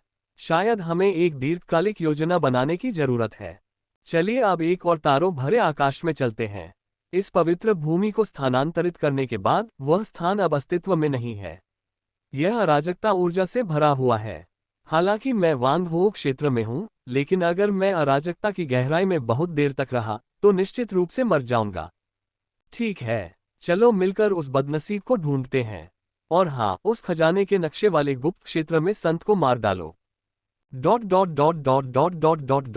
अध्याय 847 जिकोन वंश के सर्वोच्च संत। श्वेत सम्राट अवतार के विपरीत अर्जुन, जिसने अराजकता के नियम को विरासत में प्राप्त किया था, विशाल और असीम शून्य में पानी में मछली की तरह था, जो लगातार स्वर्ग और पृथ्वी के बीच विचरण करता रहता था। यहाँ उसने एक अत्यंत खतरनाक आभा का अनुभव किया, लेकिन वह क्षणिक थी। क्या वह संत भगवान मेरी लोकेशन का पता लगाने की कोशिश कर रहे हैं? क्या वह मुझे ढूंढकर मानव वंश के 10वें भाग्य के बच्चे का गला घोंटना चाहता है? सौभाग्य से मैंने अराजकता के नियम में महारत हासिल कर ली है। एक निश्चित मात्रा में खेती का उपभोग किए बिना एक संत भगवान भी मेरी स्थिति का पूरी तरह से पता नहीं लगा सकते। अधिक से अधिक वे केवल मेरी सामान्य सीमा का अनुमान लगा सकते हैं। उसने धीरे से कुछ बुदबुदाया, फिर सैंड्स फॉल पास के किनारे प्रकट हुआ और धीरे धीरे श्वेत सम्राट अवतार की निगाहों से मिला। दोनों मायावी आकृतियों में परिवर्तित हो गए और पल भर में वहां से गायब हो गए। एक पल के बाद उन्होंने चिलचिलाती धूप के बीच दिव्य दाव अवतार द्वारा छोड़े गए टेलीपोर्टेशन सरणी को पाया। बिना ज्यादा झिझक के उन्होंने तुरंत अपने जादुई मंत्रों को सक्रिय कर दिया। अचानक एक खजाने का नक्शा प्रकट हुआ। उनकी निगाहों के सामने खजाने का नक्शा धीरे धीरे प्रज्वलित होने लगा और इसी वजह से खजाने का गुप्त क्षेत्र पूरी तरह से प्रकट हो गया और उनके सामने एक पोर्टल दिखाई दिया जो आधे घंटे तक खुला रहेगा। जाना, अर्जुन और श्वेत सम्राट अवतार दृढ़ निश्चय के साथ प्रवेश कर गए। लेकिन जैसे ही उन्होंने खजाने के गुप्त क्षेत्र में कदम रखा, शून्य में एक झंझनाहट सी होने लगी। ऐसा लग रहा था मानो गुप्त क्षेत्र के भीतर कोई सत्ता ही सब कुछ नियंत्रित कर रही हो। जैसे ही वे अंदर गए, अनंत नियम लगातार अव्यवस्थित होते गए और आस्था शक्ति की हल्की हल्की किरणें लगातार उभरने लगीं। ये देखकर श्वेत सम्राट अवतार थोड़ा सा भौहें सिकुड़ने से खुद को रोक नहीं पाए। दिव्य दाव अवतार यहाँ कम से कम 1000 बार मर चुके हैं। यहाँ के कानून ही हजारों साल पुराने हैं। मुझे आश्चर्य होता है कि क्या वह अब राख में तब्दील हो चुका होगा। इस जगह में बेहद खतरनाक खतरे मौजूद होंगे। मुझे अपने वास्तविक स्वरूप के प्रति सावधान रहना होगा। उसने धीमी आवाज में कहा, एक लंबी तलवार पकड़े हुए, असंख्य नियमों को नियंत्रित करते हुए, सफेद वस्त्रधारी तलवार देवता की तरह ठंडे स्वर में आगे देखते हुए। मुझे पता है, मैंने कुछ समय पहले ही उससे बात की थी। उसने कहा था कि वह कहीं छिपा हुआ है। शायद हमें उसकी ठीक से तलाश करनी चाहिए और रास्ते में कुछ संसाधन जुटाने चाहिए। अर्जुन ने हल्के से सिर हिलाया। जैसे ही उसकी आवाज धीमी हुई, वे दोनों निर्णायक रूप से प्रकाश की लकीरों में परिवर्तित हो गए और उस स्थान से गायब हो गए। वास्तव में अर्जुन इस रहस्यमयी लोक को लेकर बेहद उत्साहित था। कोई बात नहीं, क्या संत पतन तियान वंश के पूर्वज की दृष्टि में ये खजाना मानचित्र और गुप्त क्षेत्र एक असाधारण वस्तु माना जाता था। भावी पीढ़ियों को इसमें प्रवेश करने के लिए संत होना आवश्यक था। इसलिए इसमें निश्चित रूप से अत्यंत असाधारण वस्तुएं छिपी होंगी, संभवतः संत स्वामी क्षेत्र की वस्तुएं भी। यदि ऐसा होता तो उससे सचमुच एक बड़ा लाभ प्राप्त हो सकता था। बेशक वह इस सिद्धांत को भलीभांति समझता था कि खतरा और अवसर साथ साथ चलते हैं। अगर वाकई यहाँ कोई बड़ा अवसर होता, फिर तदनुसार स्वाभाविक रूप से इससे बहुत बड़ा खतरा होगा, और ऐसी स्थिति में वह स्वाभाविक रूप से दिव्य दाव अवतार की खोज में लगा रहा। दूसरा पक्ष बहुत पहले ही इस गुप्त लोक में प्रवेश कर चुका था। उसके अनुसार यहाँ का समय बाहरी दुनिया से भिन्न था। बाहर शायद केवल 15 मिनट ही बीते थे, लेकिन यहाँ दशकों बीत चुके थे। ऐसा प्रतीत होता था मानो इस गुप्त लोक का अपना एक जीवन हो, जो समय और स्थान को नियंत्रित करने में सक्षम हो। ये सचमुच आश्चर्यजनक था। लगभग आधे घंटे बाद अर्जुन और श्वेत सम्राट अवतार ने अंततः आस्था शक्ति की एक हल्की सी अनुभूति महसूस की। उन्होंने थोड़ा सा माथा सिकोड़ा और साथ ही इस दुनिया के एक दूरस्थ हिस्से की ओर देखा। उनके हृदय में पहले से ही यह पुष्टि हो चुकी थी कि दिव्य दाव अवतार अवश्य वहीं स्थित होंगे, लेकिन वे तुरंत स्वयं को प्रकट करने के लिए तैयार नहीं थे। इसके अलावा कोई और कारण नहीं था। मुख्यतः उनकी धारणा में कम से कम 5 राजा क्षेत्र के शक्तिशाली व्यक्ति आगे प्रकट हुए थे, और उनमें से एक अत्यंत शक्तिशाली हस्ती थी जिसकी आभा पहले ही संत क्षेत्र में प्रवेश कर चुकी थी। अगर वे जल्दबाजी में आगे बढ़े, इस रहस्यमय क्षेत्र के मूल निवासी निश्चित रूप से उन पर हमला करेंगे। इसलिए उन्होंने शून्य के ऊपर निष्क्रिय अवस्था में रहने और मूल निवासियों की गतिविधियों का अवलोकन करने का निर्णय लिया।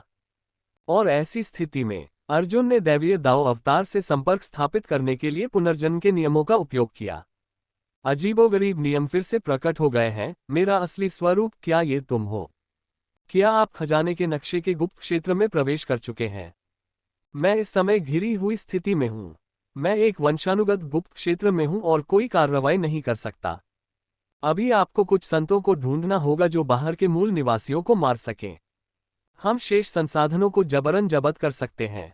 दिव्य दाव अवतार की वाणी उसके मन में गूंजी, लेकिन वह अत्यंत कमजोर थी। स्पष्ट था कि वांगहो क्षेत्र में अभी अभी प्रवेश करने वाले उस व्यक्ति का संतों द्वारा अनगिनत बार पीछा किया गया था और वह कई बार मर चुका था। उसकी आस्था शक्ति बहुत कम बची थी, और यदि वह 100 बार और मर गया तो शायद वह सचमुच राख में बदल जाएगा। मैं समझता हूं, लेकिन उससे पहले आपको थोड़ी देर रुकना होगा। मैं खजाने के नक्शे के गुप्त क्षेत्र में पहले ही प्रवेश कर चुका हूं। मैं इस संसार के संतों का अवलोकन कर रहा हूं।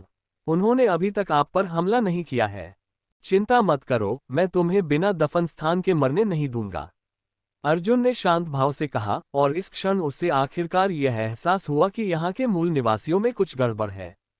मानव जाति और ब्रह्मांड के बाहर स्थित तारामंडल की असंख्य जातियों की तुलना में खजाने के नक्शे के गुप्त क्षेत्र में मौजूद सभी चीजें बेहद विचित्र थीं। वे अब भी सबसे बुनियादी जनजातीय व्यवस्था में जी रहे थे।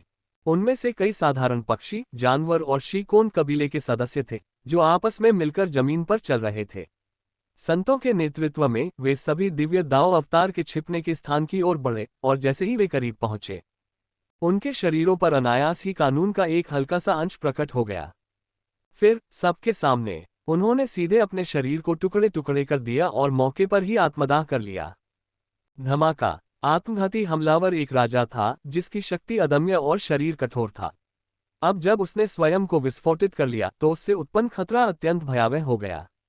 आकाश और पृथ्वी निरंतर कांप उठे, सब कुछ पूरी तरह नष्ट हो गया, और ऊंची ऊंची लपटें लगातार उठती रहीं, जो दिव्य दाव अवतार के गुप्त स्थान की ओर तेजी से बढ़ती गईं।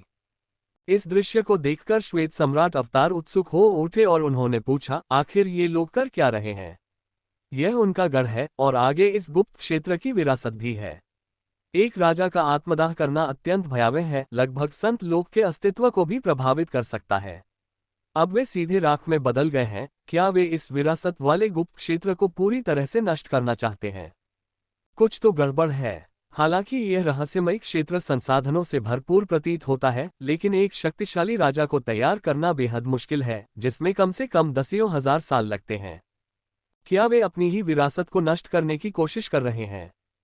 ये सुनकर अर्जुन ने भौहें चढ़ा लीं और सामने का ध्यानपूर्वक अवलोकन करते हुए ये देखकर आश्चर्यचकित रह गया कि आगे मौजूद सभी प्राणी तारामंडल के शाही वंश शीकोन वंश से संबंधित थे। इस वंश ने कभी कई संत प्रभु उत्पन्न किए थे, यहाँ तक कि अपने चरम पर यह मानव वंश को भी टक्कर देता था। दुर्भाग्यवश उस समय मानव वंश बहुत ही क्रूर था, और उसके संत प्रभुओं की संख्या अज्ञात थी। अंततः मानव वंश की घेराबंदी के कारण शीकोन वंश के अनगिनत सदस्य मारे गए, और इस वंश के संत प्रभु भी नष्ट हो गए। अंत में विशाल वंश का पुनर्तः विघटन हो गया। यदि ब्रह्मांड इतना विशाल न होता, शायद मानव जाति ने इस जाति का बहुत पहले ही पूरी तरह से सफाया कर दिया होता।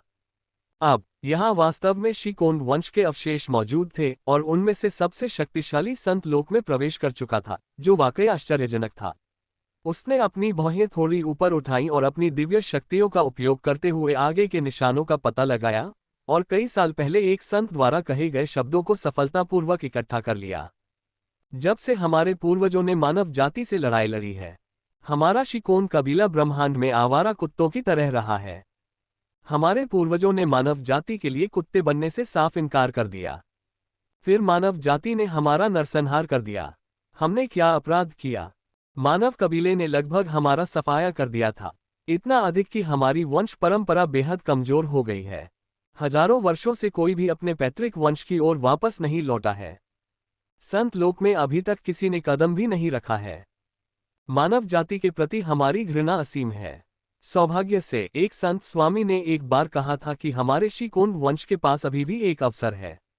यदि कोई दसियों हजार वर्षों के भीतर संत लोक में प्रवेश कर लेता है तो वह अपनी वंशानुगत शक्ति के साथ इस गुप्त लोक में प्रवेश कर सकता है, परीक्षाओं से गुजर सकता है और एक विरासत प्राप्त कर सकता है, शायद अंतरिक्ष नियमों का एक अंश प्राप्त कर सकता है और फिर मानव वंश से बदला लेने के लिए शक्तिशाली रूप से स्वामी लोक में प्रवेश कर सकता है। अब मैंने सफलता प्राप्त कर ली है। अंतरिक्ष नियमों का अभ्यास करने के बाद मानव वंश अपना बदला अवश्य लेगा।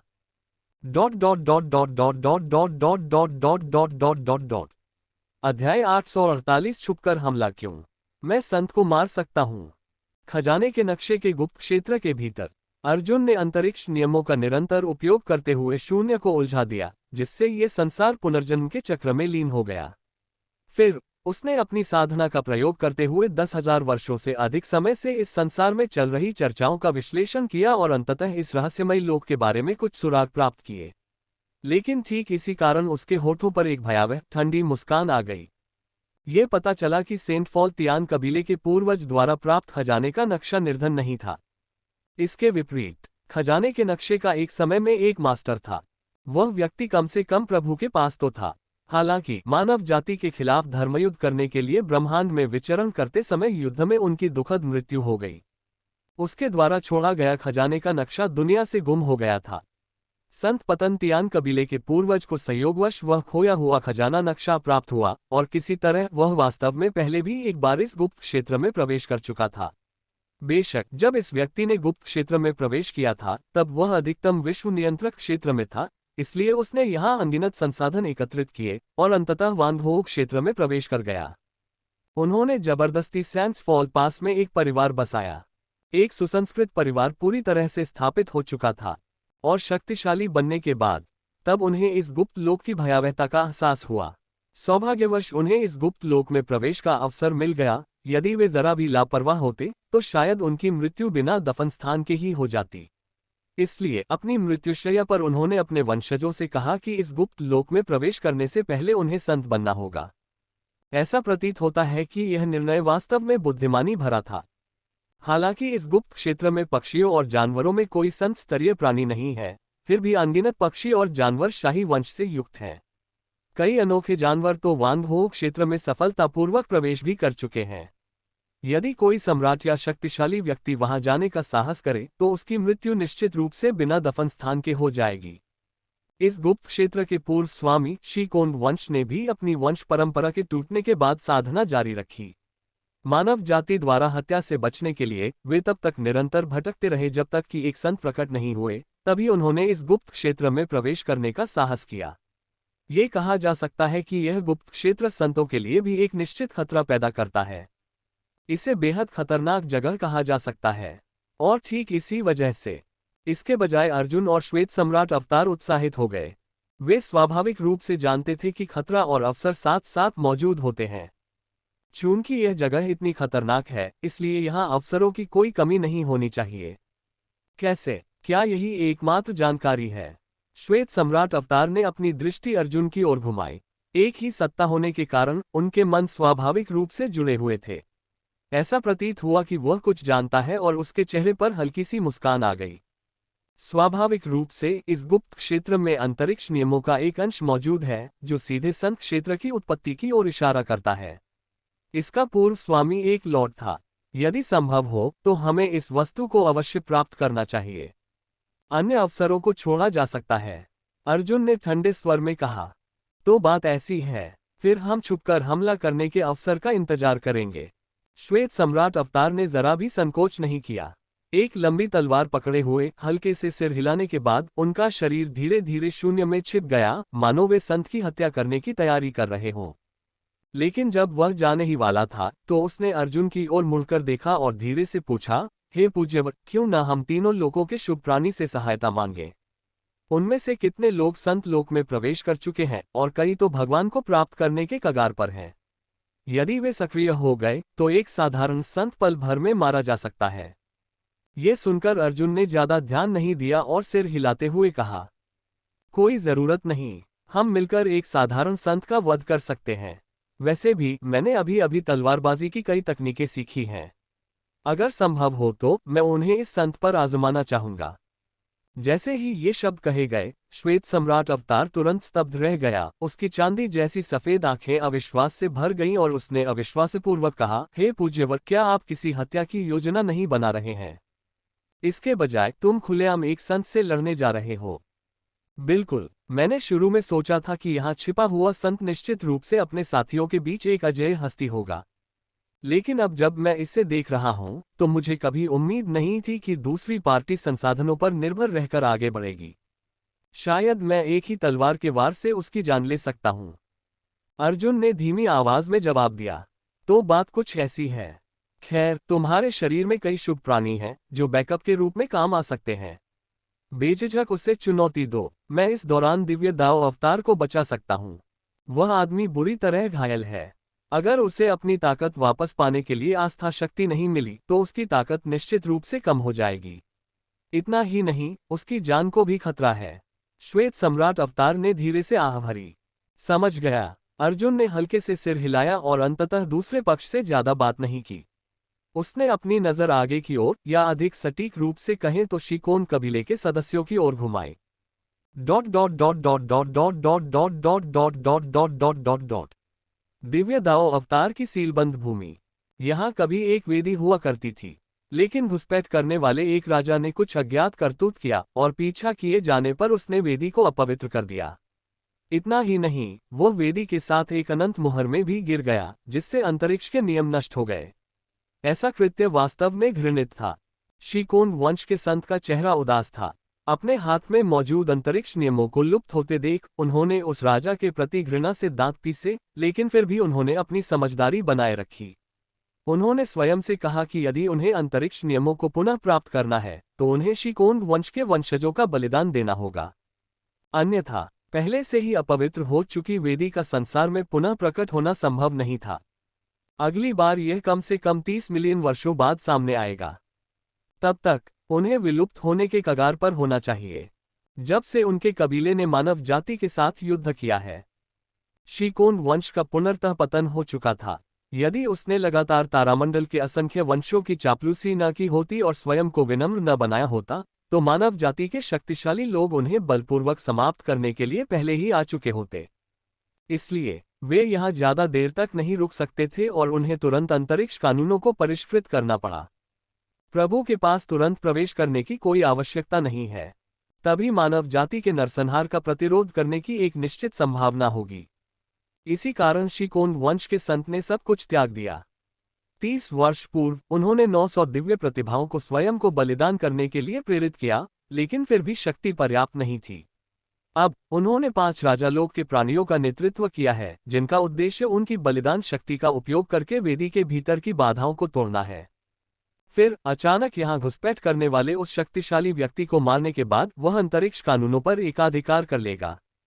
मानव जाति का पतन हो गया है। समृद्धि के दिन अब बीत चुके हैं। अब मेरे शिकोन कबीले का समय आ गया है कि वह तुमसे बदला ले। शिकोन वंश के संत के होठों पर एक भयावह मुस्कान आ गई। उनके पीछे राजा क्षेत्र के 3 शक्तिशाली योद्धा भयभीत होते हुए भी अंततः गंभीर भाव प्रदर्शित करने लगे। बिना किसी पूर्व चर्चा के उन्होंने हाथ के इशारे किए और हवा में ही स्वयं को विस्फोटित कर लिया, अंततः नियमों के एक अंतहीन झटके में परिवर्तित होकर सीधे जमीन में समा गए। बूम! अराजक नियमों ने सीधे शून्य को नष्ट कर दिया और अनंत अराजकता ऊर्जा लगातार प्रवाहित होती रही। राजा शक्ति के आत्मविस्फोट के कारण सभी प्रकार के सांसारिक खजाने धुएं और धूल में बदल गए, लेकिन उसे जरा भी दुख नहीं हुआ। इसके बजाय उसकी आंखों में लालच का भाव प्रकट हुआ। और यह इन परिस्थितियों में हुआ था।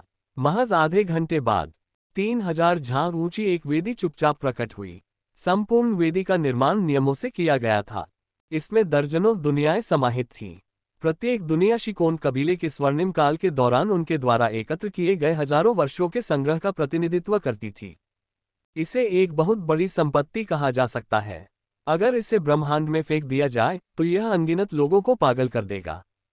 और दर्जनों दुनियाओं के ठीक केंद्र में पारदर्शी कानून की एक धुंधली सी लकीर थी। अंतरिक्ष के नियम। शिकोन वंश के संत ने उत्साहपूर्वक चिल्लाया। जैसे ही वह कानून को अपने हाथ में लेने के लिए आगे बढ़ने वाला था, एक आकृति जिसने सम्राट का काला चोगा पहना हुआ था लेकिन जिसका पूरा शरीर दरारों से भरा था और जिसका आधा चेहरा सफेद हड्डियों से पूरी तरह से दिख रहा था, धीरे धीरे प्रकट हुई। उसने भयावह मुस्कान बिखेरी और आकाश में राजसमलोक की आभा प्रकट हुई। पल भर में उस व्यक्ति ने हवा में लटके अंतरिक्ष नियमों को पकड़ा और तुरंत प्रकाश की एक लकीर में परिवर्तित होकर भाग गया। चोर, तुम्हारी शक्ति सचमुच अद्भुत है।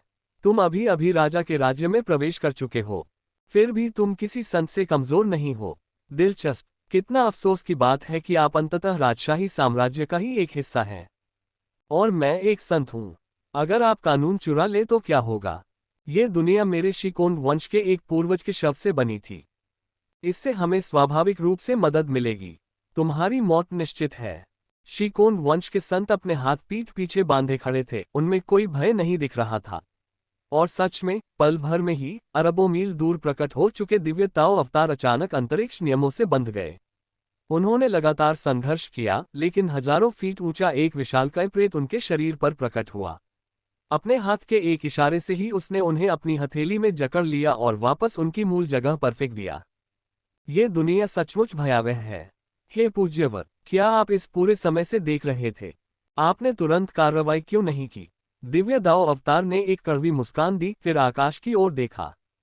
यह इसी क्षण हुआ। शिकोन वंश के संत को एक अत्यंत भयंकर संकट का सामना करना पड़ा। मेरे प्यारे, कृपया पीछे मुड़ जाओ। अध्याय 849, संत को परीक्षण चाकू के रूप में उपयोग करना। सभी की निगाहों के बीच शून्य में 10,000 फीट ऊंचा सफेद वस्त्रधारी एक विशालकाय आकृति प्रकट हुई। वह स्वर्ग और पृथ्वी से उत्पन्न देवता की तरह सर्वत्र दृष्टि धारण किए हुए था। उसकी आंखें एकदम निर्मल थीं। उसके पीछे संसार का एक विशाल चक्र निरंतर घूम रहा था। इतना ही नहीं, उसके हाथ में एक बैंगनी सुनहरा लौकी प्रकट हुई। पलक झपकते ही बैंगनी सुनहरे रंग के लौकी से लगातार तेज धारदार किरणें निकल रही थीं और 10,000 फीट तक दिव्य प्रकाश प्रकट हुआ, जिसमें अमर वध के नियम और दानव तलवार के नियम समाहित थे। पलक झपकते ही हवा के साथ तलवार की किरणें और भी तेज हो गईं। अंततः ये पूरी तरह से परिवर्तित होकर 10,000 फीट की ऊंचाई का हो गया। ये शिकोन वंश के संत की ओर बलपूर्वक प्रहार करता हुआ आगे बढ़ा। पलक झपकते ही तलवार की चमक 10,000 फुट ऊंची चोटी की तरह बेहद तेज हो गई और सीधे नीचे की ओर वार करते हुए वहां मौजूद कई शक्तिशाली राजाओं को मौके पर ही मार डाला। ये देखकर शिकोन वंश का संत क्रोधित हो उठा, फिर भी वह असहाय था। उसे नहीं पता था कि यह व्यक्ति कहां से आया है, या उसके पूर्वज द्वारा बनाए गए गुप्त क्षेत्र ने उसे इस बारे में जानकारी क्यों नहीं दी, लेकिन वह जानता था कि अगर वह अभी नहीं भागा तो उसकी मौके पर ही दुखद मृत्यु हो सकती है। ये सही है। एक संत होने के नाते वह भी इस क्षण भयभीत हुए बिना नहीं रह सके। कारण सीधा सा था, उनके द्वारा अभ्यास किया जाने वाला नियम अंतरिक्ष नियमों का एक अधीनस्थ नियम था, गहन संचार नियम। अंतरिक्ष के प्रति उनकी बोधशक्ति अत्यंत तीव्र थी, इसलिए वे स्वाभाविक रूप से समझ गए कि तलवार की यह हल्की सी चमक उनके लिए कोई मामूली बात नहीं थी। यदि वह अपने शरीर से इसका सामना करता तो शायद उसके अविनाशी संत शरीर से अथाह रक्त बह निकलता। इसलिए उसने बड़ी बुद्धिमानी से एक प्रेत रूप धारण किया और अपने मूल स्थान से गायब हो गया। हे पूर्वज, मुझे बचाओ। ये व्यक्ति कौन है? हमें इससे कोई शिकायत नहीं है। बहुत दर्द हो रहा है। मेरा जिगर तो बिल्कुल चूर चूर हो गया है।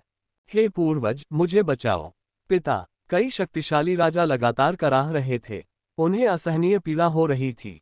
केवल वे ही नहीं, बल्कि युद्ध क्षेत्र के किनारे पर मौजूद शिकोन कबीले के अन्य विश्व नियंत्रक और युवा पीढ़ी के प्रतिभाशाली लोग भी प्रभावित हुए। लगातार खून उगल रहे थे और तलवार की ऊर्जा से उनकी हड्डियां चकनाचूर हो चुकी थीं। उनके पूरे शरीर कीमा किए हुए मांस के ढेर में बदल गए थे। ये वाकई एक भयावह दृश्य था। पलक झपकते ही करोड़ों फीट खून नदियों की तरह बहने लगा। सर्वव्यापी तीव्र ऊर्जा के प्रभाव में ये किसी जीते जागते नरक के समान था। हालांकि शिकोन कबीले का संत बाल बाल बच गया, लेकिन अनजाने में अमर वध करने वाले उड़ने वाले चाकू से उसका हाथ कट गया और लगातार खून बहता रहा। अगर उसने तुरंत ही अधीनस्थ अंतरिक्ष नियमों का उपयोग करके अमर वध करने वाले उड़ने वाले चाकू को गुप्त क्षेत्र से बाहर न फेंका होता तो शायद इस समय वह गंभीर रूप से घायल हो गया होता। धत्तेरी की, अपने वंशजों को घटनास्थल पर ही दुखद रूप से मरते देख, जहां एक भी शव पूर्ण रूप से साबुत नहीं बचा था, सब कुछ कीमा बनाया हुआ मांस के ढेर में तब्दील हो गया था और जमीन पर खून की नदियां बह रही थीं। शीकोन वंश के संत ने पीड़ा से अपनी आंखें बंद कर लीं। उनका वंश पहले से ही विरल आबादी वाला था और अब बड़ी कठिनाइयों के बाद एक नई पीढ़ी का जन्म हुआ था और उनमें कई प्रतिभाशाली लोग थे। तार्किक रूप से उनके उत्थान की संभावना थी।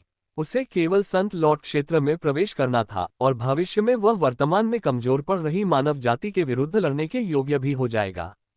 लेकिन उन्हें इसकी बिल्कुल भी उम्मीद नहीं थी। उनकी संतानें कमजोरी की अवस्था में ही मर जाएंगी। ये बात उन्हें बिल्कुल भी स्वीकार्य नहीं थी, लेकिन बात यहीं तक सीमित थी। आखिरकार वह एक संत थे, विशाल बुद्धि और अद्वितीय आत्मा वाले।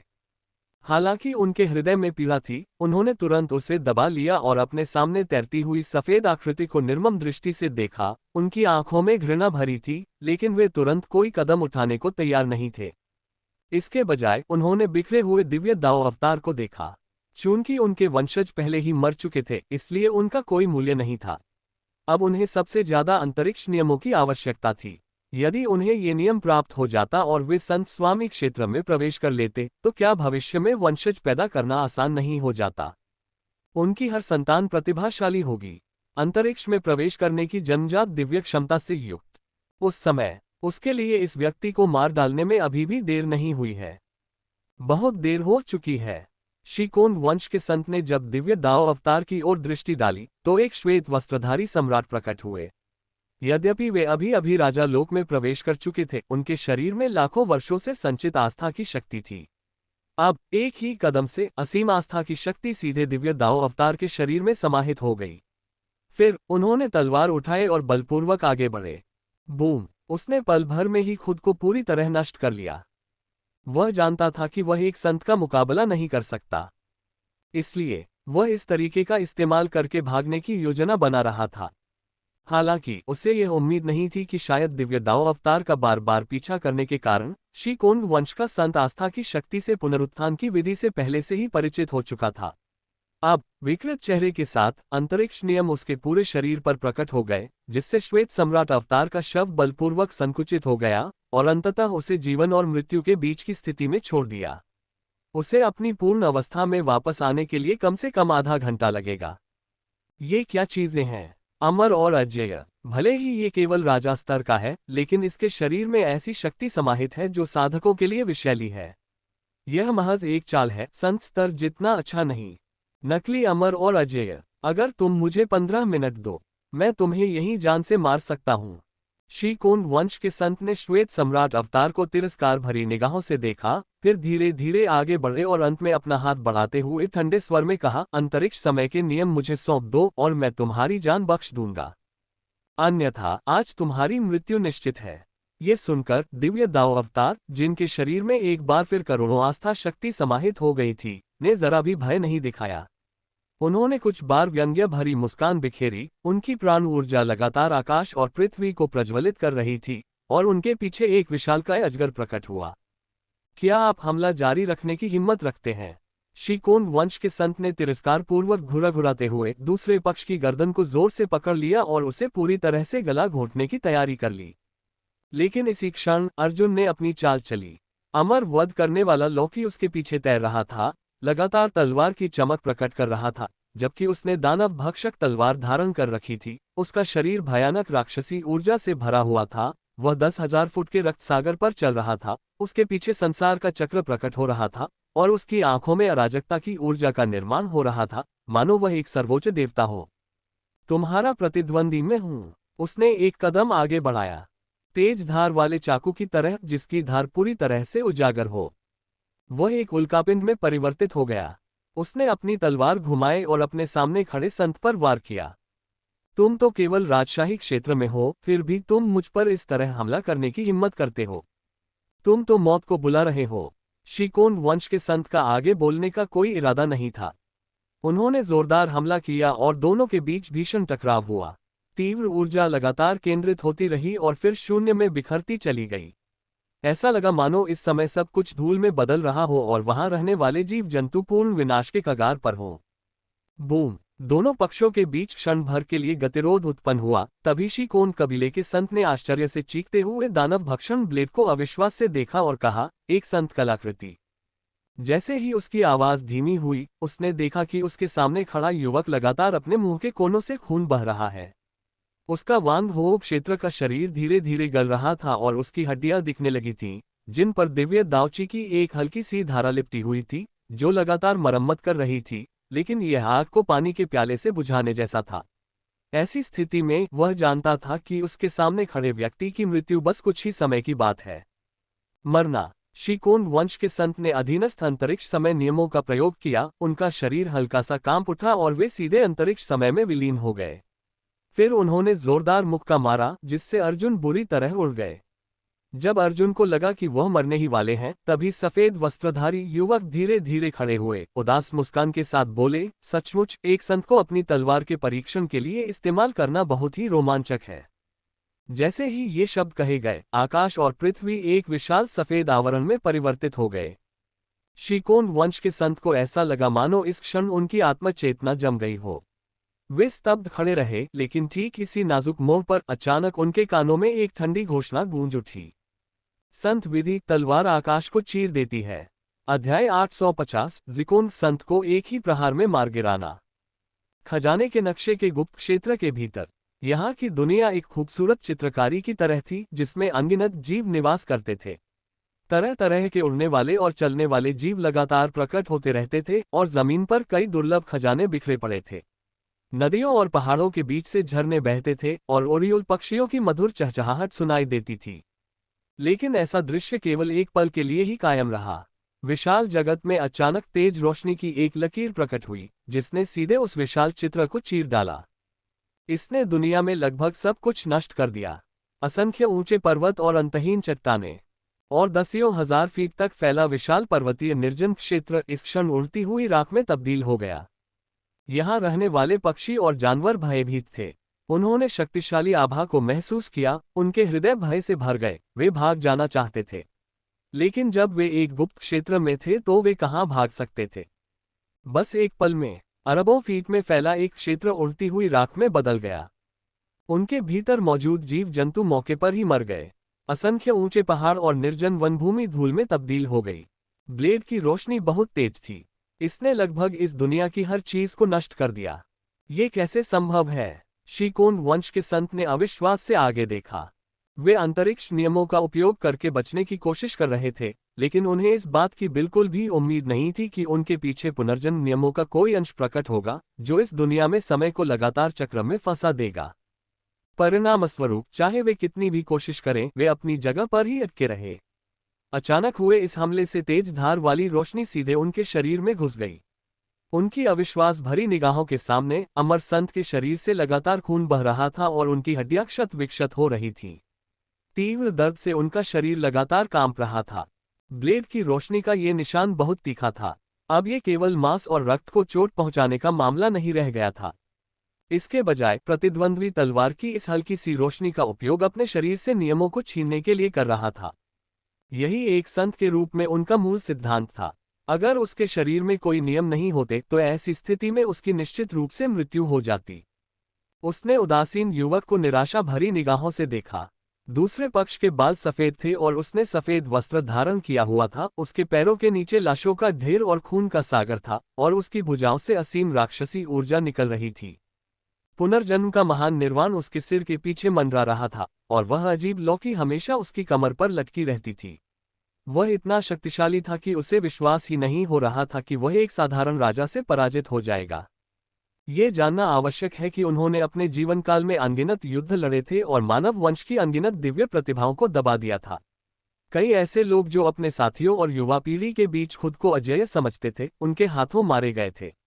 फिर भी अब एक संत के रूप में उन्हें वास्तव में एक राजा द्वारा दबा दिया गया था। उसे विश्वास नहीं हो रहा था कि उसके सामने सब कुछ वास्तविक था। वह यही मानना चाहता था कि यह सिर्फ उसका सपना था।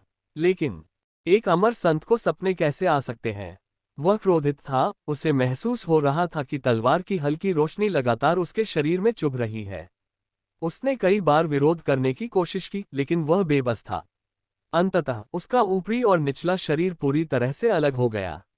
अगर उसके शरीर में अमरता का तत्व प्रवाहित न हो रहा होता तो शायद वह अब तक पूरी तरह से मर चुका होता। अब जाकर उसे आखिरकार मौत का खतरा महसूस हुआ और उसके दिल में डर उमड़ पड़ा। उसने घबराकर अपने सामने खड़े मानव कबीले के युवक को देखा और गिड़गिड़ाए बिना नहीं रह सका, मेरी जान बख्श दो। हमारा किसी से कोई झगड़ा या दुश्मनी नहीं है। तुम मेरे वंशजों और मुझे क्यों मारना चाहते हो? क्या आप मानव वंश के लोग हमेशा समझदार नहीं होते? तुम्हें ऐसा क्यों होना पड़ता है? हमारा शिकोन कबीला इस समय आपके मानव कबीले के साथ युद्ध में नहीं है। हम सैकड़ों हजारों वर्षों से ब्रह्मांड में विचरण कर रहे हैं। हमें तो बहुत पहले ही पुरानी शिकायतों को भुला देना चाहिए था। इसके अलावा ये गुप्त क्षेत्र हमारे पूर्वजों द्वारा शिकोन वंश के वंशजों के लिए छोड़ा गया था। संत बनने के बाद हम यहाँ परीक्षा देने और सबसे महत्वपूर्ण नियम प्राप्त करने के योग्य हो जाते हैं। तुम न केवल शिकोन वंश के विरासत में मिले नियमों को छीन रहे हो, बल्कि मेरे पूरे वंश को ही क्यों मारना चाहते हो? वह लगातार सिसकते हुए अपने संदेह व्यक्त कर रहा था। वास्तव में उसे इस बात की खास जिज्ञासा थी कि उसके सामने खड़े तीनों लोग इस जगह में कैसे प्रवेश कर पाए। ये तो सबको पता ही होगा कि इस गुप्त क्षेत्र में प्रवेश करने के लिए उन्हें वंश और शून्य नियम का उपयोग करना आना चाहिए। लेकिन अब दूसरा पक्ष चुपचाप यहाँ प्रकट हो गया था, जिससे उसका दिल डर से कांप उठा। क्या ऐसा हो सकता है कि मानव वंश के उच्च अधिकारी शिकोन वंश के ठिकाने पर ध्यान दे रहे हों? क्या उन्हें इस बात का अंदाजा हो गया था कि वह संत बनने वाला है और वे उसे अंतरिक्ष कानूनों का उत्तराधिकारी बनने से रोकना चाहते थे? ओह, आप पूछ रहे हैं कि मैंने इस रहस्यमय क्षेत्र में कैसे प्रवेश किया? मैंने एक साथी दाववादी के साथ आदान प्रदान के दौरान ये खजाने का नक्शा प्राप्त किया।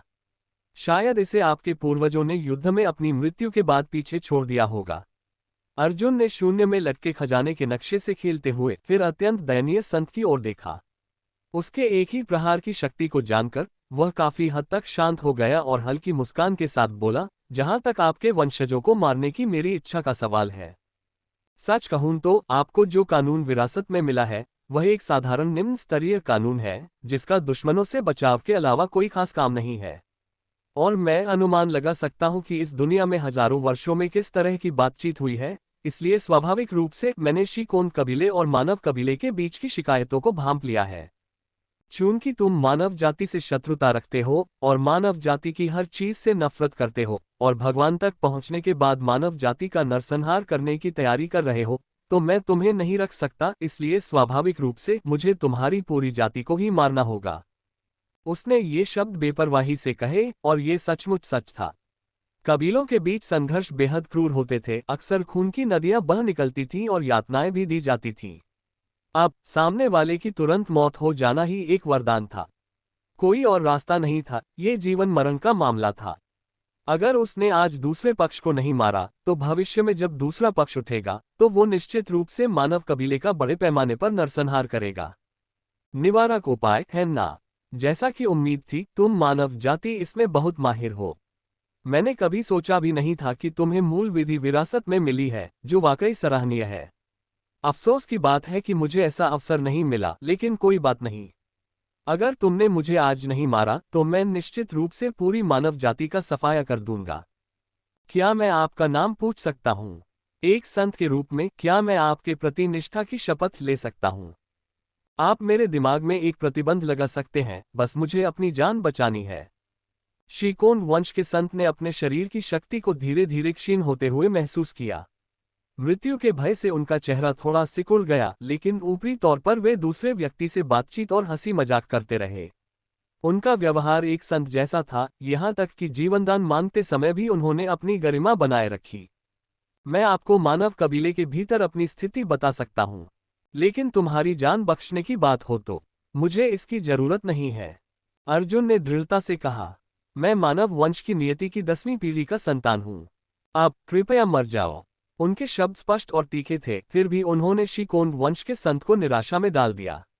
उनके होंठ हिले, लेकिन अंततः उन्होंने कुछ नहीं कहा, केवल एक लंबी धीमी आह भरते हुए बोले, मानव वंश के भाग्य के पुत्र के हाथों मरना, शायद यही मेरा सम्मान है।